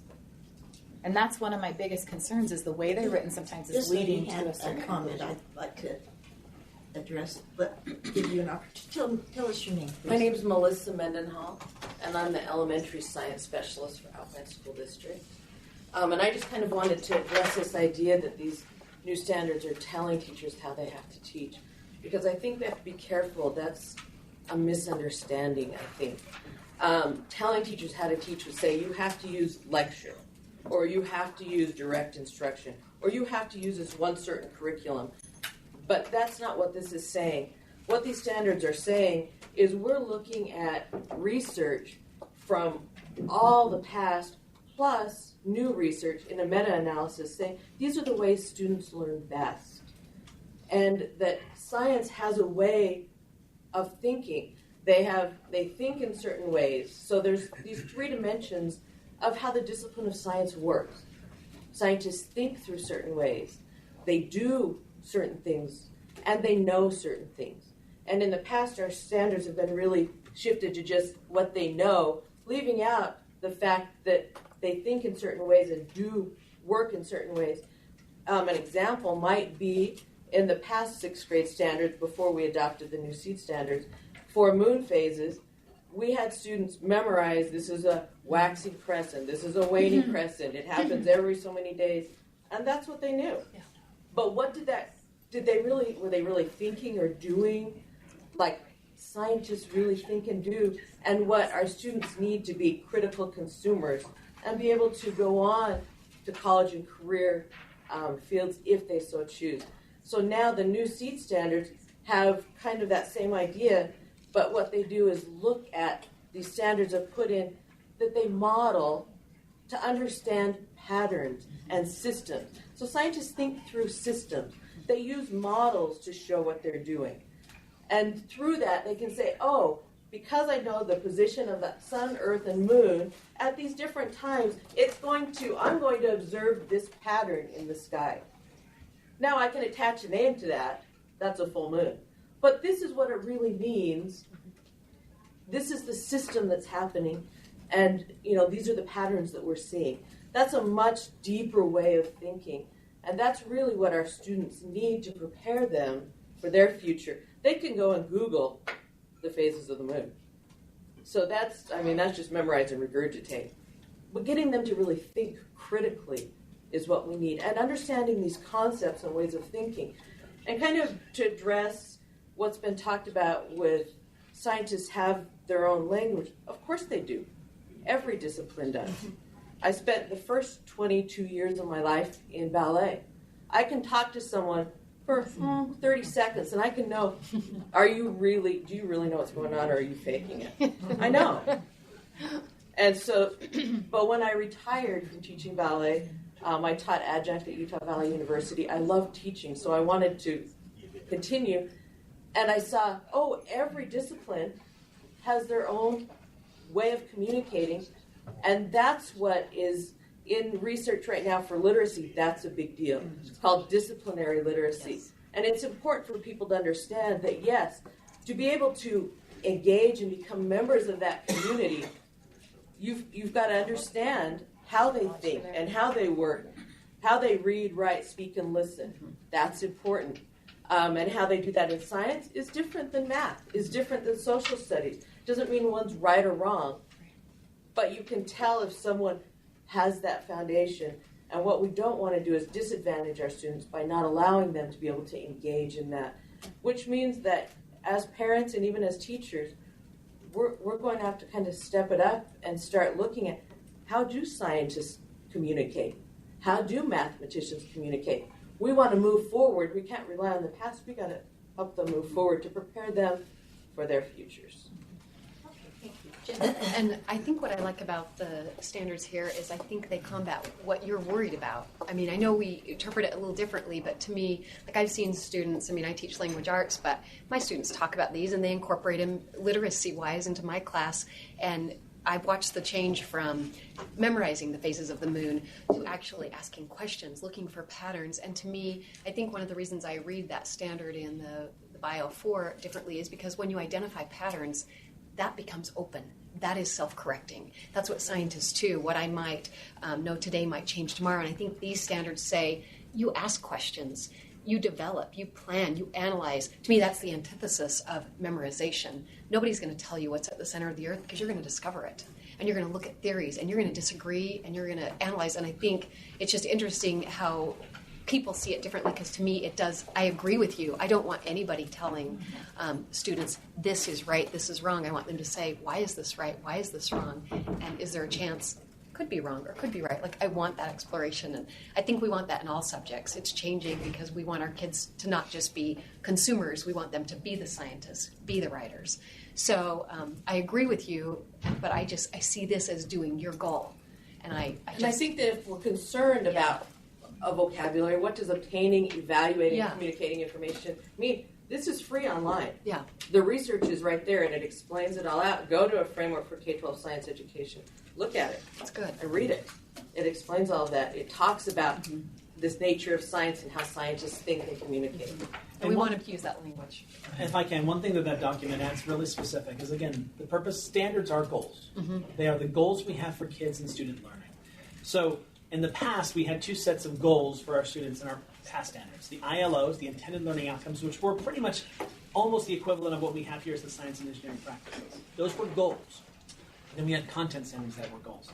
Now, what that research specifically is, there's a chapter specific to the importance of integrating those goals, each of the practices, the cross-cutting concepts, and the content into a single standard, because history shows that when the standards, no matter how much professional development we do, if the standards separate what you do from the content you learn, teachers will only teach content, or are more likely to only teach content.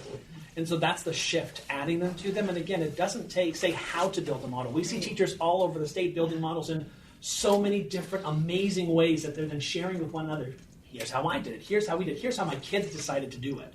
I mean, we're giving kids the tool of, we now want you as a student to find a way to model this thinking of phases of the moon. So that is the shift. These are the goals we have for kids learning. And that's why they're listed that way. Thank you. All right, well, is there anyone else who wanted to give us input on the science standards? Well, maybe all these people came in for this topic. Okay, we're taking input on the science standards. Public comments. Is there anyone else who hasn't had a chance to speak that would like to give us? I just would like to add one small thing. Okay. My name is Wendy Lawrence, and I would like to introduce the idea of conceptual understanding. I hear the discussion going back and forth a lot of a way of teaching or knowing something. But in science, in social studies, in art, whatever it is, what we're learning to do is develop how we understand a concept, how we build it, how we hold it, and how we add to it. Whatever our field, if your field is different than mine, we can share those concepts and go back and forth and add to them. I've taught for an awful long time, and I think the greatest gift of that is watching my students go so far beyond what I know. And they come back and say, look what I discovered. Whether it was a kindergartner with a great question, or a PhD in genetics coming back and saying, we now know more about hindbrain patterning. Whatever these are, it's about coming to know. And the concept of conceptual understanding is what we're trying to get at. Not that we're telling anyone one way of being, but rather, how can we all come to know together, develop these concepts and communicate them so that we have a better world. And I think that's what it kind of gets at. When we all wish for these things for our children, we wish that there's no dream deferred, no potential unrealized, and each one can be a hero in their own way. So I think that's the beauty in what came into writing these standards, is it's helping the children develop conceptual understanding and communicate across multiple ways of knowing. Thank you. Last call, anyone else? I'm late to the party, missed part of it, but I was in another committee meeting. And I'm a teacher by training as well as a lawyer. And so but I was just saying, this is a but question, or but statement. I cannot look at every single verb that you use in here and second guess you. I must trust that the writers of science standards, who are also scientists and science teachers, are choosing the best words and verbs that are helpful for students and will get to the end that we want to get to. And so I am most persuaded by Mr. Shoemaker's comments that I know how hard it is to be the teacher, anticipating new standards, knowing that we will be making some course corrections, but never quite getting them in front of us.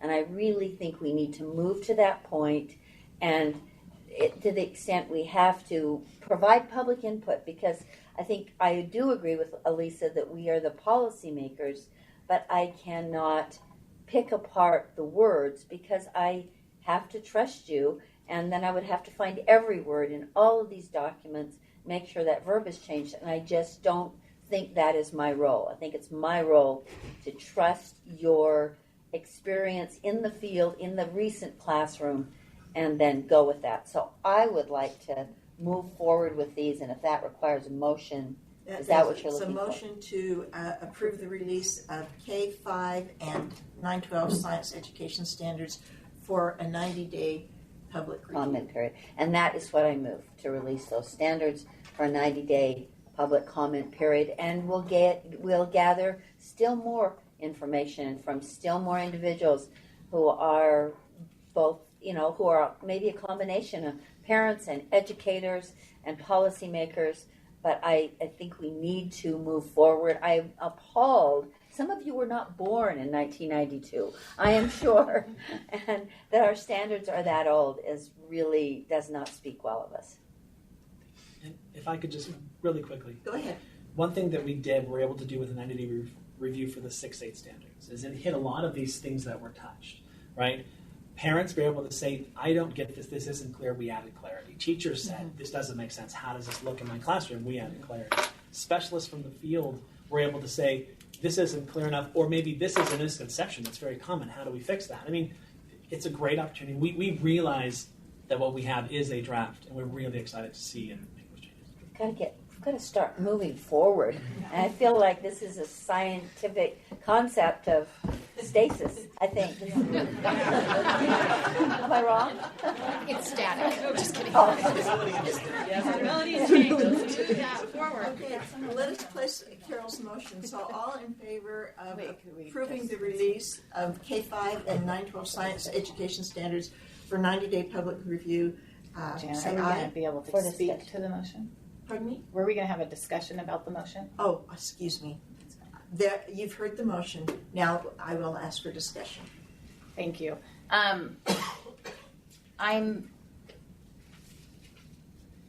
struggling because I'm going to vote away. I don't want to vote, and I'm going to explain why. I am not. We've gone through this, and I'm not going to rehash all of the little critiques that I have. In general philosophy, I am opposed to the nationalization of education, which is happening across the board in all subject content matter. We have national standards for every single content area, and philosophically, that goes against every belief I have. Knowing that this is going to pass, I'm going to vote for the release for public comment because it's been misinterpreted that I somehow am trying to hide things from the public. But I just want to state it clear that I philosophically completely disagree with the move that we're heading, not just in science, but every single subject matter, because every single subject across the board, and even the health standards, are very embedded with national standards.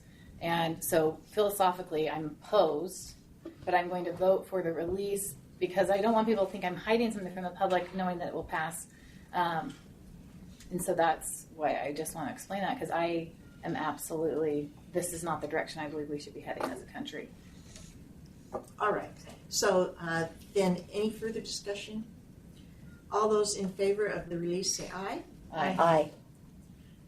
Thank you. Thank you, Ricky, and thank you to all you folks who gave your time and talents and shared input with us. We appreciate that.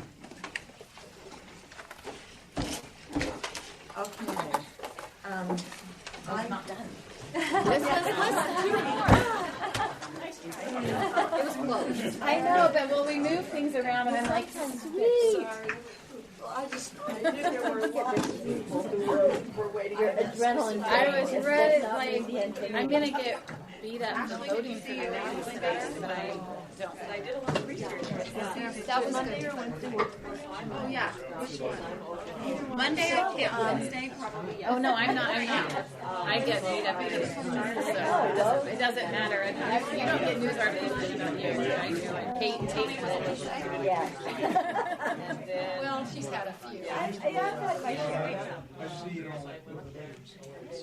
All right, that brings us to our item 3.3, which is a rule on electronic devices in public schools. We are looking at draft 2. I have an amendment that's been sent to me, and I think Carol has some concerns about this rule as well. So, Carol, do you want to express? Sure. Your thoughts? I confessed to reading this again at 11:30 last night, but I think we just have some more work to do. I think I was the one that brought this back from near death and felt like we still needed this rule, but I think that if we're going to continue to want this rule, we need to get it right. And so in reading it, there were some connection, transition issues that are more grammatical than not, but I think that it still needs some work. So I would like to delay it for 1 more month.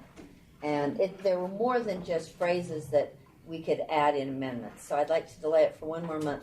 Plus, then Janet pointed out to me that Linda Hansen had offered an amendment that came from a legislator that I would like to consider if it's something I would like to add as a committee member, or if it's something I would like to. Is that not in here? No. I heard about that too. She just got it yesterday. Okay. So I would like to delay this for 1 more month to be able to work with Jeff and work with Sarah, work with whoever else we have to have it read well as have appropriate components in it. There's no point in hashing out all of those editing changes in this committee. If there were 5, I would say yes, but there are more than that. So I would like to table this, delay it, whatever the word is, for 1 more month. So do you want to make a motion to... That is a motion. To delay this for a month and bring it back. So Carol is making that motion to delay. I'm checking with staff. Is there any time sensitive thing with this? We're okay to. It was almost dead anyway. So now I've revived it and really questioning my judgment at this point. But I think we need to do it right and do it well. Well, since you were the one that brought it back I know. initially. The near-death experience. And there's no rush. We continued it. Yeah, it's continued, and the rule that's in place is not that bad, but it is worthy of updating. So I really think we should just get it cleaned up and do it right. And this is extra complicated because there'll probably be a new committee to review it next month. But then so many more people can feel my pain. So then we have a motion from Carol to table R277-495 to be continued on our agenda for next month. Any discussion? Then I will make sure that the amendment from and to consider, I want to make sure we consider Linda Hansen's and consider wherever it came Linda Hansen's amendment as well. Would you like me to tell you, staff, just what that amendment was? That would be great. Yeah. Okay. I would like to. So it's starting on line 14, and she wants to rewrite that to say, pursuant to section 76-10-1231, a policy that the LEA shall provide annual notice to all parents in the LEA of the location of information collected by the Division of Consumer Protection regarding a residential internet service provider's ability to block inappropriate matter or other material harmful to minors on home networks as requested by a parent. So I think her idea is she wants parents to be informed about how they can block inappropriate sites on their home internet service. And Does that make that's sense? added actually in this draft. It's in the draft. There is something to that effect. Oh, okay. I was looking at it. There is. Did you get this before I did?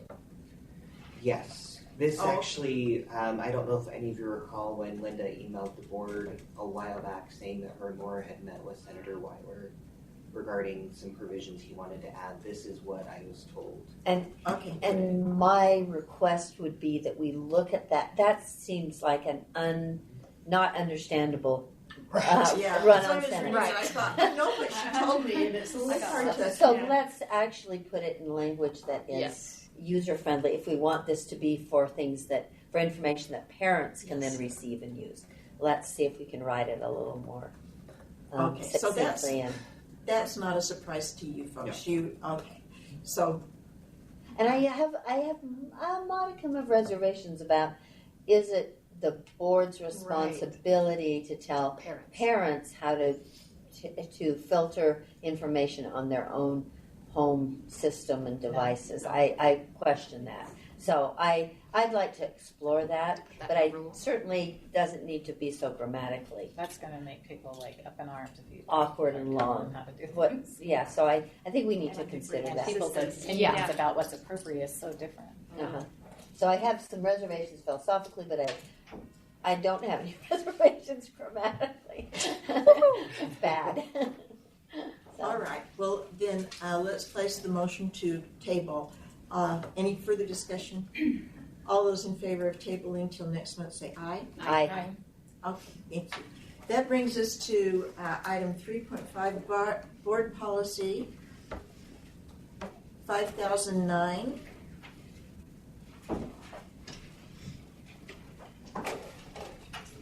Codifying the existence of the School Safety Advisory Committee.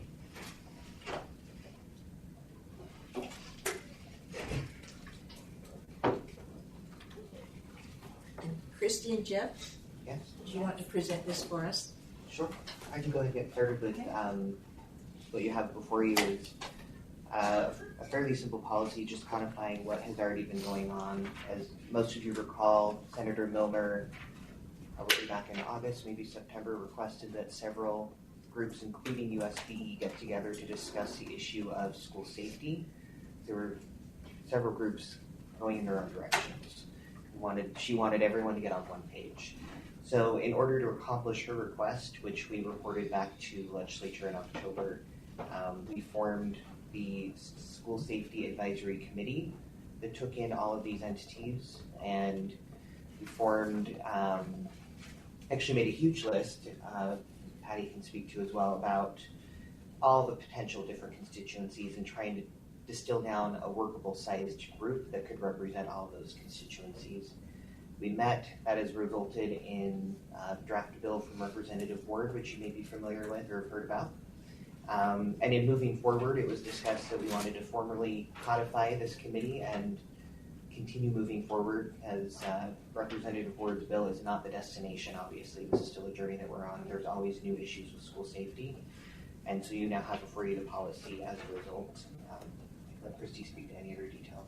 No, absolutely. So this group is meant to address current issues, look at data, and work collaboratively for state language and state policies that can also be applied and modified at the local level. And so this is meant to be best practices as far as everyone not duplicating efforts, but coordinating efforts, maximizing what we can do in terms of school safety. So this whole, I think Mike Kennedy, the former representative, started an effort. This would not do away with, but this would substitute for that. And then there was some other committee that was. I think Representative Elison, maybe, I don't know, was involved.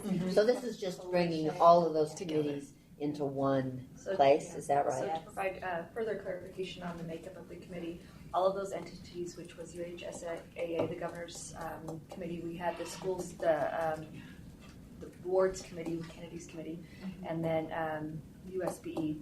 So then everyone is represented around the table, and I think we have 20 people around the table. Is that about right?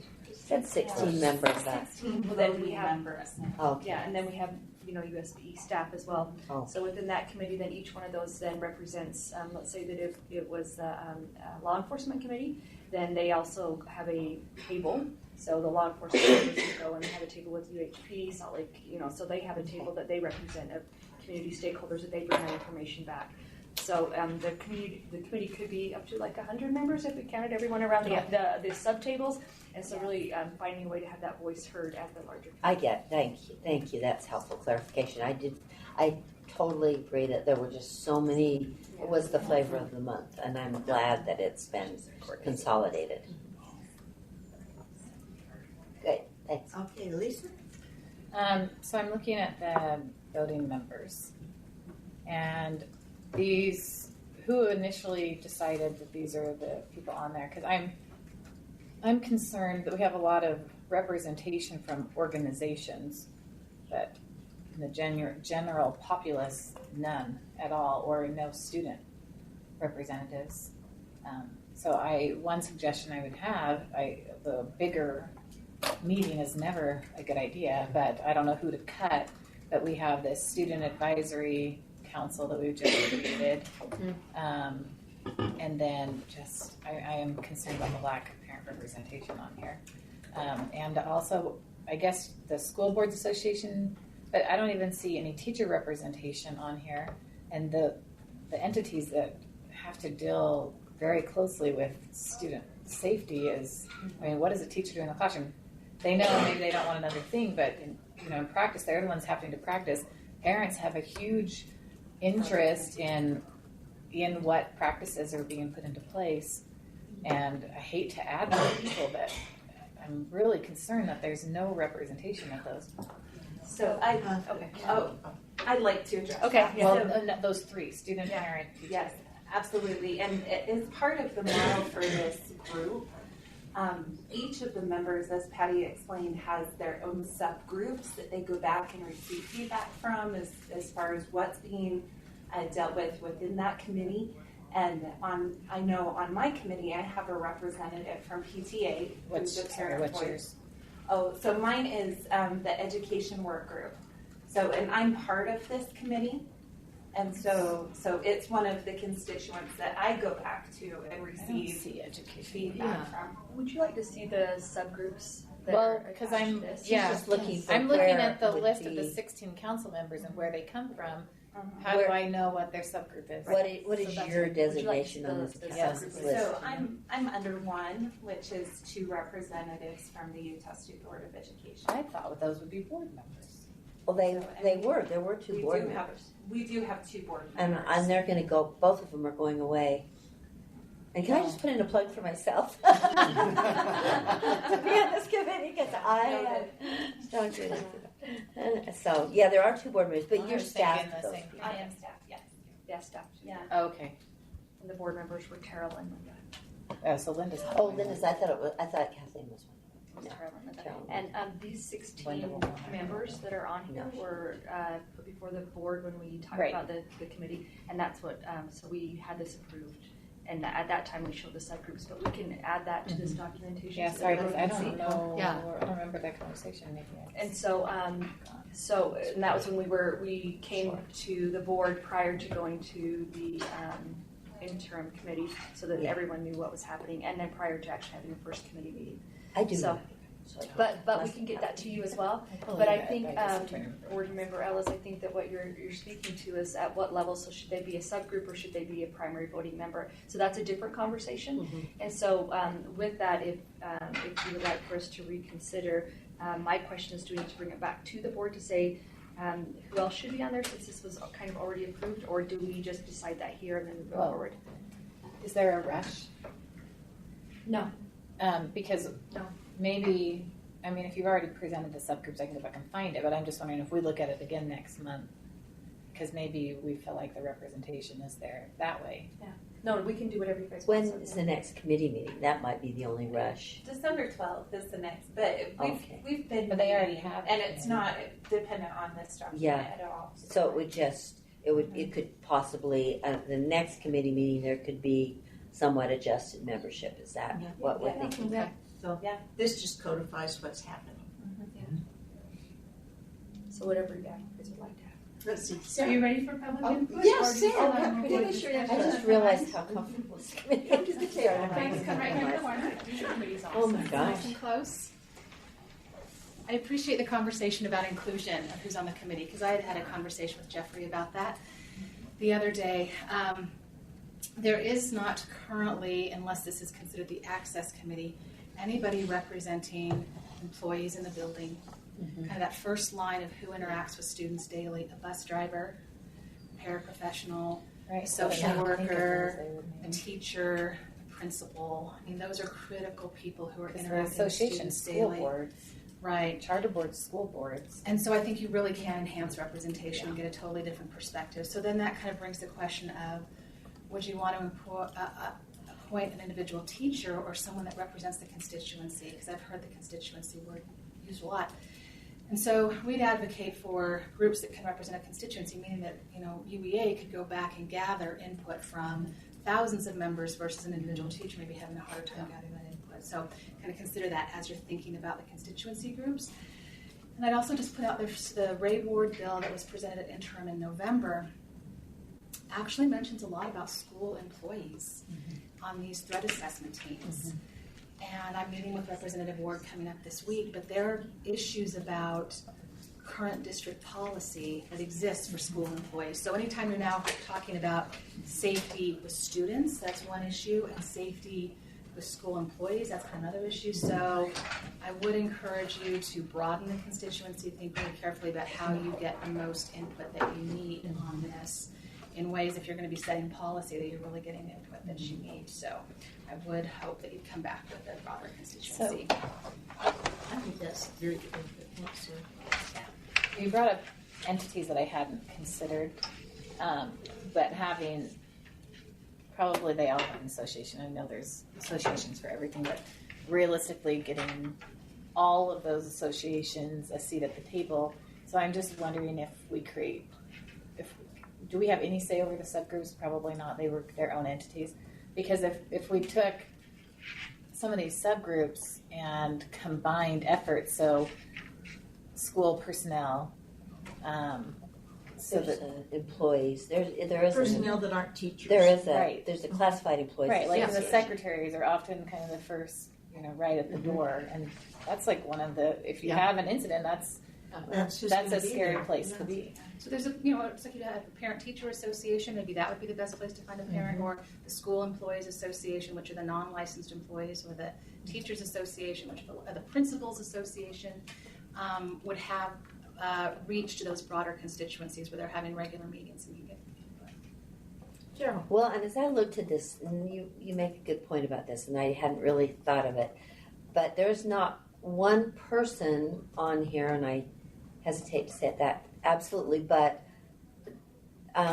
who would be in a school every day and say, wait, that just doesn't work. That, let me tell you how this really happens. And sometimes often in UEA, you do have a person who has been a teacher and is now a UEA representative, and you do have that same thing with the Principals Association that you have, and the Public Employees Association it has as its chair or president, I can't remember what he's called, a person who's actually been a classified employee in a school. So I think it would be helpful to add to this group, and I have shared my same concerns. I mean, a 15-member school board is not ideal, but that we add a few people who actually are in schools or have recently been in schools on a daily basis. Or who communicate with. Yes, and I broad think there was an organization for classified employees. There is the Utah School Employees Association. Okay.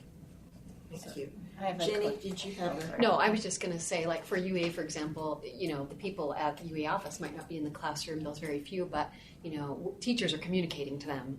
And we're attending meetings and we're talking there. So that's one way to get broad outreach. And most of them have been recently. Well, right, exactly. But even if they're not, they're getting input from those of us in the classroom every day. Basis. Yeah. And probably the ideal is to have the current classroom teacher and someone that has a constituency. Yeah. A parent and someone who has a constituency. Right. So you kind of get both, but then you're talking really big numbers. So and you're talking about getting somebody out of the classroom, which is really hard. Yeah. Right. So those are the kind of things you have to weigh. But I definitely agree. We need more. Yeah. I need more worker bees on this. These are all the These are all the queen bees. Like when you said bus driver, I was like, oh my gosh, where are the bus drivers? School safety. The secretary is huge. Yes. Did you have a comment? Yeah, so I'm just trying to think. I want as much perspective as possible. And so, looking at the PTA, I'd also like to include PTOs or someone that's not a member of that, and the UEA, you hold representation from a lot of teachers, but there's other teachers that aren't in UEA. I don't know of any other organization, but if we could have a broader subgroup that isn't only associations, but people that have a different perspective. I mean, just look at the teachers on our board, Scott versus whatever. There's different perspectives and situations that we have. Yeah, Which is why I just think that issue of trying to get back to a constituency, so Yeah. they're representing more than themselves. Yeah. But I more also than want- a building's. I don't want to. Not in here. I'm thinking of the subgroup. Yes, I agree. Okay. That's what I said. I don't want to expand this Right. beyond what's reasonable. I'm gonna let Linda. You wanted to say something, then I'm gonna turn to Patty. Well, thank you. I think that, remember how this task force came about? It was coming off of a really emotional experience, right? So we all want to have, we all want to do something for school safety. And if we're not doing anything, so we all want to do something. But I think that I just feel like somewhere along the line we're losing touch with what's already being done. So let's just take my small district, true. okay, That's that a I'm very good involved in JUAB, and we have 5 schools. So that's a pretty small area. All 5 of our schools are so drastically different. So as a board member, where am I getting my information from as far as what is considered safe, or what do we need to do in our safe schools? And that's coming from our PTOs, our school community councils, our teachers, and it's coming from grassroots on up. And then we look at our practice policy district-wide and maybe need to change our policy, or maybe need to reallocate funding to certain priorities. Does that make sense? So, and it's sometimes kind of a small, if you ask one school in particular that I'm thinking of 10 years ago, if we could lock all of the school doors across, around that building, they would have said, no, we like to come in. And then there were incidents that happened, and then we said, okay, we're going to lock all of the doors and have a central entry at this particular elementary school. The other 2 elementary schools, don't you do that to us. That's fine if they do it, and that's just within our district, okay? Now, that school 2 years ago went to everything locked in. There's a buzz-in. After that was done, the community said, oh, we like that. Can we do it now at our other schools? Does that make sense? So what I'm trying to say is it's just so local. And I just want to tell you that as board members, we are doing everything that we possibly can, allocating resources that we have available. But it's so, and I'm sure this committee, I know, I've talked with them, it's complicated because there's one-time monies as far as infrastructure, but there's ongoing monies as far as social workers, psychologists, teachers, training to our teachers. And I think sometimes we're not recognizing, we want to look at it from up here, but a rule that's made up here, and we say, well, we want PTA representative, UEA, and I don't disagree with that, but a PTA member in Davis School District has no idea what that PTA is doing in JUAB or IRON. I mean, I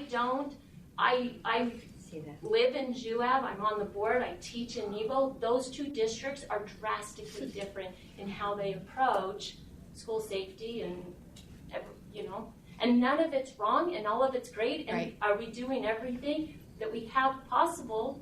Can we do more? Absolutely. We just need some support, and sometimes it feels like everything's being done to us, and we're not being utilizing all of our resources. But I thank you for because we can't do it alone. I mean, if there is a tragedy in one of our schools, we all feel it, and we have these tragedies in safety all the time. We don't hear about them in the media all the time. Does that make sense? Yeah. Until there's something more global. And there's a lot of prevention that happens that we don't hear Yes, about. there's so much prevention, but some of that, like teacher training, something we did it started very like on a community basis. Teachers were there as well as me, and they said, hey, Linda, as a board member, can we get this training to JUAB? That came from our teachers.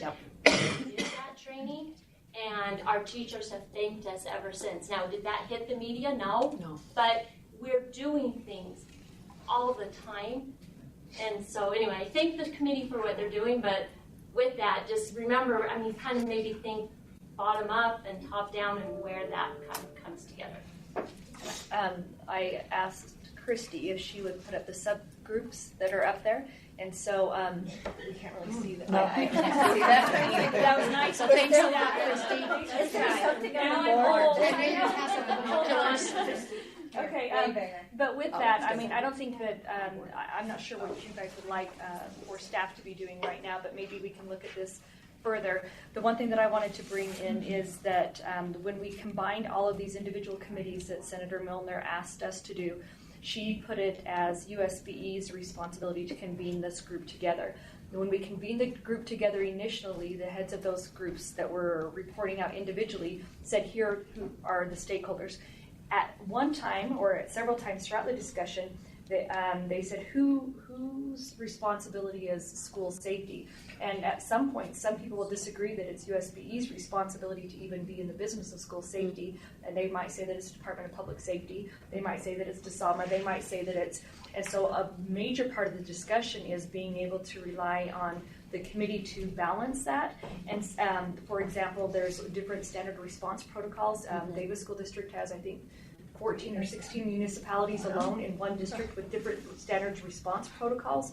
And the law enforcement agencies were saying we have this response time that is actually elongated just because we don't have standard procedures, and we feel it's our responsibility, not the education, because we are the people responding to them, because they're talking about natural disasters, they're talking about disease, they're talking about all kinds of things, whether there's, UHP said maybe it's hours because there could be a chemical spill on the freeway which could impact it. So with all of these entities in a room, we're not talking just about if there's a school shooter or if there is something like that that's this traumatic event. We're also talking about events that are happening in the community that might impact the school, whether there's there needs to be a lockdown because there's a gun in someone's home that might impact the flow pattern of kids leaving school. So with all of that being heard, that's why these entities were chosen. And there was a lot of discussion about who should be on here. But so I wanted to open it up to be able to say, we can revisit this list and then be able to look at the subgroups and say, do we need to add to the subgroups, or do we need to exchange positions and say, this shouldn't be the subgroup, that should actually be the main person on this? And so what I'm asking right now is, should this discussion happen in here? Would you like a discussion outside of here to be able to just look at all of this for a month and get together and then come back together and say, we've looked at all the members in the subgroups and the main voting member, and then be able to say, what that looks like? How would you like for staff to be able to accommodate that discussion? Because I think that discussion is open, and that this is what occurred in a short space of time to be able to get to legislative and fiscal requests for ed interim. And so that was done, and then to be able to codify this, that's one thing the group said is, this is so important for all of these entities that you see here to gather around the same table and have the same language. And so, but whether they're a voting member or a subgroup member, I think that since it was rested with us. So what direction would you like for us to do to be able to come back? And I have a couple of thoughts on this. Let me just say to Linda first that my whole idea of this committee would not be to give more duties to local boards of education. It would be, here are some additional state resources, but also state ideas that if you are open-minded, you would look at. That would spend because I've heard this a number of times. I kind of don't know, and I'm not being critical at all. I'm not quite sure if when I hear this, it's just saying, you're not appreciating our efforts, or we're taking care of it ourselves, thank you. And from my perspective, I feel like I appreciate both. I just want to add to your opportunities, your tools, your funding, if we can, to say, great.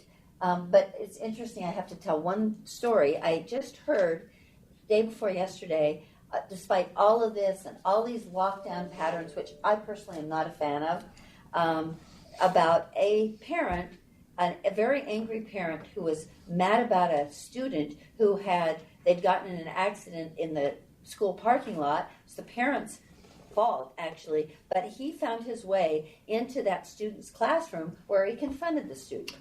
So despite all of our talk and all of our, our good intentions, and I hope that the local boards can hear this and say, golly, we can still do better. Right.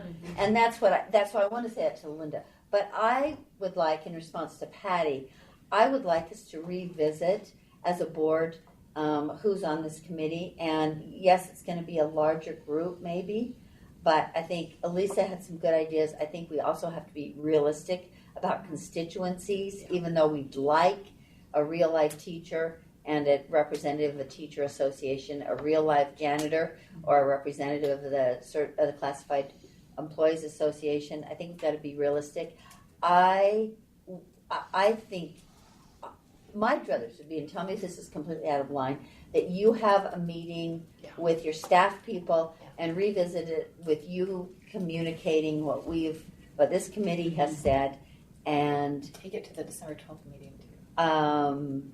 Yes, and then I would wish that maybe this is completely impossible. I wish board members could be invited to hear that discussion with staff members. I mean, maybe that's inappropriate. I would defer to you, but I would like to hear that discussion and hear how it goes. But I want to leave it to you to do that, kind of reworking. Could I add one other thought? Sure. Sorry. My other thought, in addition to just who's on the group, and the reason why it's important to get the right people on the group is because the work of the committee is pretty substantial as it currently reads. So it says that this is on the second page under staff, or under meetings, pardon me. The meetings are not subject to the Open and Public Meeting Act. Right. So if it's not something that I could sit in and kind of hear the policy discussion, then a policy comes out and I'm caught off guard about, wait a minute, that's not a policy that's really going to work. So that's a concern. And then just above that, it says that the committee or the meetings are going to make written recommendations and provide feedback to potential legislative actions, including bill requests and fiscal requests. So even though that would go through your committee process, I'm guessing at some point, again, if there's work you can do on the front about what really is workable on legislative action, you need to have all the constituencies in the room, because those are some pretty heady things that are going to be happening if you're talking about solutions and policy actions. Why is this a closed meeting? Well, I can see Is it some because reason security it's devices? because of all the security that's talked about specifically within schools and which schools have what, and then what the measures are that they're working together collaboratively. Right, that's what I was. So there's safety concerns with. So I can see that, but then when recommendations come out, then suddenly you're kind of further down the road. This is not even workable. I mean, that's what I worry about. That real life teachers say this is not even workable. So I worry about that. I had another thought that I meant to say previously, and then Lisa's patiently raising her hand. I think this should be a rule and not a policy. I think a rule, not a policy. I think it should be something that is that has the force of law. This is what this committee will do and how it will do it. And because a policy is just an internal organizational document, not a fan of them anyway, but I think this has such significance. It should be a rule. So it wouldn't make you redo all this work. I just think it would have the effect of being the force of law. Would you like for us to? Is that? So, well, I don't. I don't know. Maybe This came about as some legislation. Was there any thought? And you've worked with these different representatives on it. Was there any thought to making it rule, or were they not thinking about that distinction? They were actually looking at it to be codified. And go ahead. There were some concerns in terms of the board making it a rule, because there are so many outside entities that we don't control.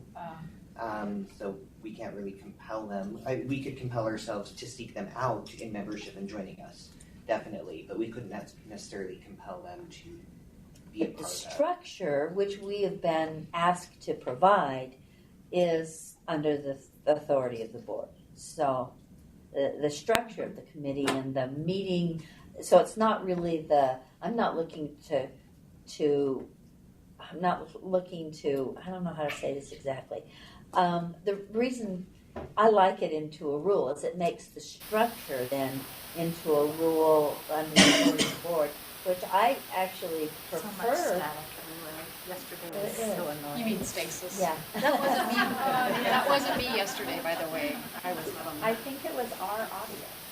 Because you guys were both muted, and so I think. And then I wasn't on because I was in an appointment. But Not on. Anyway, I think the structure itself should be. No, I don't feel. I'm waiting. I think the structure should be enrolled. And you're right. You're fair. That's fair. I'm sorry, shut up, Carol. Well, it's been a long time since you It spoke, has. and I want. I'm I'm trying to think, do we have Oh. other committees that are in This rule? is what happened Or to you other yesterday, committees? Carol. Is our access committee in rule? Or, There's some structures within the I know that they're in I think, I remember trying to do bylaws, figure out where all these. Let Lisa speak, Kat, just because I was Okay, the, I was Lisa, the go butt ahead. in. Let her speak. There's no word for my question. So I have been leery of these advisory councils on the safety issue for the very reasons that were mentioned, because I absolutely am opposed to anything we do that pushes down to the local entities in this scenario more than anything else, because they look so different. If we mandate something across the state and we've got such diversity in our districts and the makeup of, I can't get behind that. And so that is absolutely something that I have been closely watching to make sure that happens. And so I'd like to make sure that the goal, so we have a lot of how it's funded, how the makeup is, where they hold meetings, but the purpose of it, well, you have the purpose right here, and the duties, but maybe we could suggest, especially if it is codified, that it's not necessarily mandates heading down, but the idea is to produce ideas. Yes. To create a safe environment, but not necessarily an imposition upon. No, and that's what But I'm wondering if we're asked to make recommendations, which it sounds like this is why this was brought to us before we seek legislation to put it into law, because it sounds like that's what the entity is going to do is. What legislation created this? I don't think we have that. I thought you said that they wanted to codify this. So that has been discussed in our committee, whether it should be codified or whether it should be rule or where it should lie. And so, and Terry Shoemaker's here and he's on the committee as well. And so within that, the makeup of the committee and making sure that. They don't want it in law. That has been discussed. Okay. So that and then there's more flexibility if it's not codified with the makeup of the committee and then what we're doing in the committee. So that's why we decided not to go that direction. Sorry, can I just have a follow-up on that? All right. Because if the purpose in the background, like provide feedback as requested, provide feedback and consideration to the legislature, I don't know if there's something that we can put in there so that sometimes people have a bright idea and they decide we've got to put sometimes those ideas are good and other times they're an imposition upon everybody.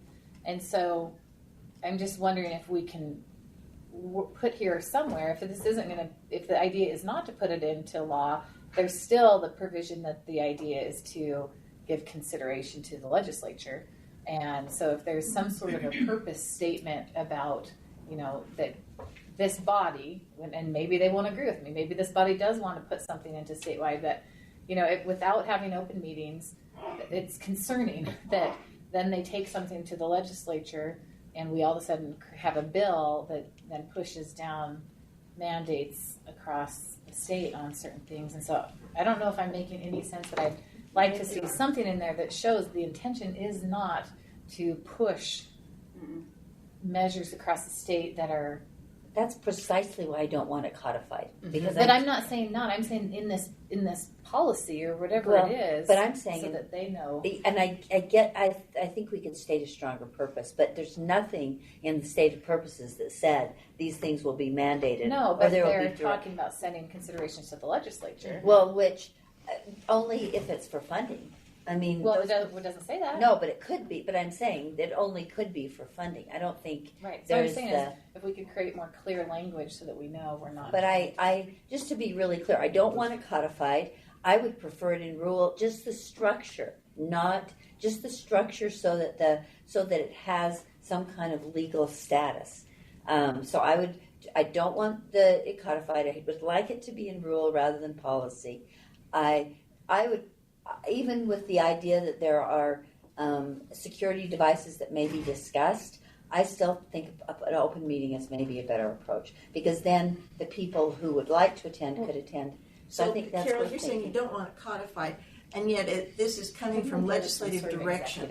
So is this what, an intent of the legislature for the USB to do this, or I'm still not clear with exactly where this is coming from, and so I don't know what kind of an animal we're really dealing with. Do you know? Are we telling you to do things that we aren't? Well, or Senator beyond our Milner just had this idea because she was seeing so many things popping up around the state, but it was after the legislative session, so there wasn't a bill. So I think she suggested this, being whatever her position is these days, and kind of a powerful position, and maybe Kristen. Okay, I'm going to turn some time over to Terry Shoemaker, who knows can help us. The ideas for all of this came because several of us, including the Superintendent's Association, made a proposal at an interim meeting in June that asked the legislature for funding to help for school safety issues. That's what started it. Also doing a presentation that day, I believe, was also Patty and Superintendent. Okay, and basically, and Senator Milner said to us, as chair of the interim committee, can you guys all get together so that we will receive a request that represent all of the interests that were being discussed that day. So never was there discussion that the state board should take responsibility for this or any other entity. It was more about how we're going to manage the disparate requests that are coming to the legislature from different groups, including me, representing the superintendents, that particular meeting in June. So that's why, and so since then, I want to credit Patty and the state superintendent and others for organizing a committee. Now we've got a chairperson for our committee. That Christy takes that role. So it's that's not a problem for you. No, we're not we don't feel compelled. I don't think you should feel compelled to create board rule here. Okay. Even though I would urge you to keep it at the policy level for now. Okay. For now. Okay, you can always change that at some other time in the future. The reason was this group is really still getting to know each other. Yeah. And you've talked previously to me coming in maybe about expanding it. I can tell you right now, this is a pretty dang large group. Okay? And getting us to come to consensus on a number of things was not all that easy, was it, Christy? Okay, and it took a lot of time and their expertise, and they're both fantastic at it, trying to get us there. So my suggestion is take a look at this as policy, make policy suggestions, and not move to board rule yet. I don't know what you two have said, but that's what I'm Well, I just wanted to structure in board rule, but I defer to your experience. Well, I just think in this particular, it's too early. Okay. It's too early. We're still trying to feel things out. Yes, absolutely. Yes. In fact, and I Does want that to help? actually, I wanted to He's not represented. And I wanted to add a clarifying point to exactly what Carrie was just saying, is we don't have to reach group consensus on everything, but what we do reach consensus on is what we move forward. And so if something does not reach consensus, and as a group we can't agree, then that is dealt with on the individual level. So only things that are agreed upon by everyone is what's promoted. That's right. And that's what came out. Well, and this is primarily about getting money, too. Right. And we want to get money in a concerted way, so absolutely. So I have more concerns now. If we're moving forward based on consensus and we don't have certain populations represented, because once we create this consensus mentality, it's really, really difficult. So that's the opposite. I'm just going to sit it wrong way. Well, he just said, okay, you said if the group reaches consensus on something, then you move forward with it. So yes, but that doesn't mean that an individual group, like if Highway Patrol says this is something that we absolutely want to do, and then the rest of the group says there's a difference of opinion. Right. I'm not concerned about anyone can do what they want on their own dime. Right. I'm worried about what's moving forward in the consensus mindset. Because that's what's going to get to the legislature. For example, the minimum guidelines. Yes, and if we don't have representation from some of these other entities that we've discussed earlier, then it's really hard to beat consensus. So if you've got 16 people and you're saying all these different groups got together and you failed to have some key people that need a voice, they're going to have a really hard time beating that consensus model and letting their voice be heard. And very concerning to me, and so I would really urge that we look It's at under duties. That's the I- one that's going at to that be the broader. most. I wanted to address a couple of things. One, I think that the feedback you're discussing is valid, absolutely. And I think there's a possibility that we need to create some sort of formalized feedback form in which outside voices, public comment, whoever else could submit their concerns or their comments, and that could help guide some of the conversations. Also, the subcommittees form that just went to sleep on me, that is now in bulk Word docs. So you can pull that up and take a look at that a little more closely. Need to refresh Some your of Word the docs. subcommittees, I need to point out, are representatives on the committee. So people who started out as a subcommittee are now part of the representation. So that is another point that I just want to make to that. I've been very impressed with the cohesiveness of this group. We are still getting to know each other. We're having conversations that have not yet been had as far as the policies and procedures within other organizations and how it affects the other organizations at the table. And so I think that the conversation happening here today as far as who is there and how those things are being heard is valuable. And I thank you for the consideration on that. All right. One more thought. I'm sorry, this is all of a sudden. I've received more emails and personal conversations about this than almost any issue in 2 years. And that's why I would like you to consider with these groups having this be an open meeting, because all of these individuals, all of my contacts have said there is a committee meeting, there is something going on. If they could just attend or know that, and if there's a need to discuss security devices, that could be done. Elisa mentioned maybe that could be done in some kind of closed session. That's kind of an oddity for this kind of a group, but you could create norms for your but group. it doesn't seem to me that you need to discuss security devices in a big policy-making committee like this. So if you would just consider, just weigh the pros and cons of letting the public be able to attend this. I think it would help me with my constituents, the people who've contacted me, to say that there is something you can go, you can see what the state is looking to for recommendations, and that's for you. I'm not really crazy about defined minimum, and minimum guidelines is kind of a contradiction in terms. Right. Anyway. They're either guidelines or they're minimum standards, but not both. So I would rather it be about funding and about recommendations for LEAs. Bringing the insight of all, because however smart you guys are in GWAB and NEBO, you don't have the benefit of these experts to say, and did you think about this? So, but you know what I do like is I really like the common language, because that would make a huge difference just from district to district, school to school. I really like. That's where we're going to have reporting. We're going to have. Yes. We don't have the same problem we've seen with reporting incidents, violence incidents in schools, where the data are useless because they are not, because the language isn't common. You just get a common language in a school. Let's start right instead of get the back end. And Lisa wants to say something. Again. No, I was going to bring up the open versus closed meeting, and if you could create in your group norms of what is a public safety issue and needs to be discussed more privately, but the more open we are, it's just better for everyone involved.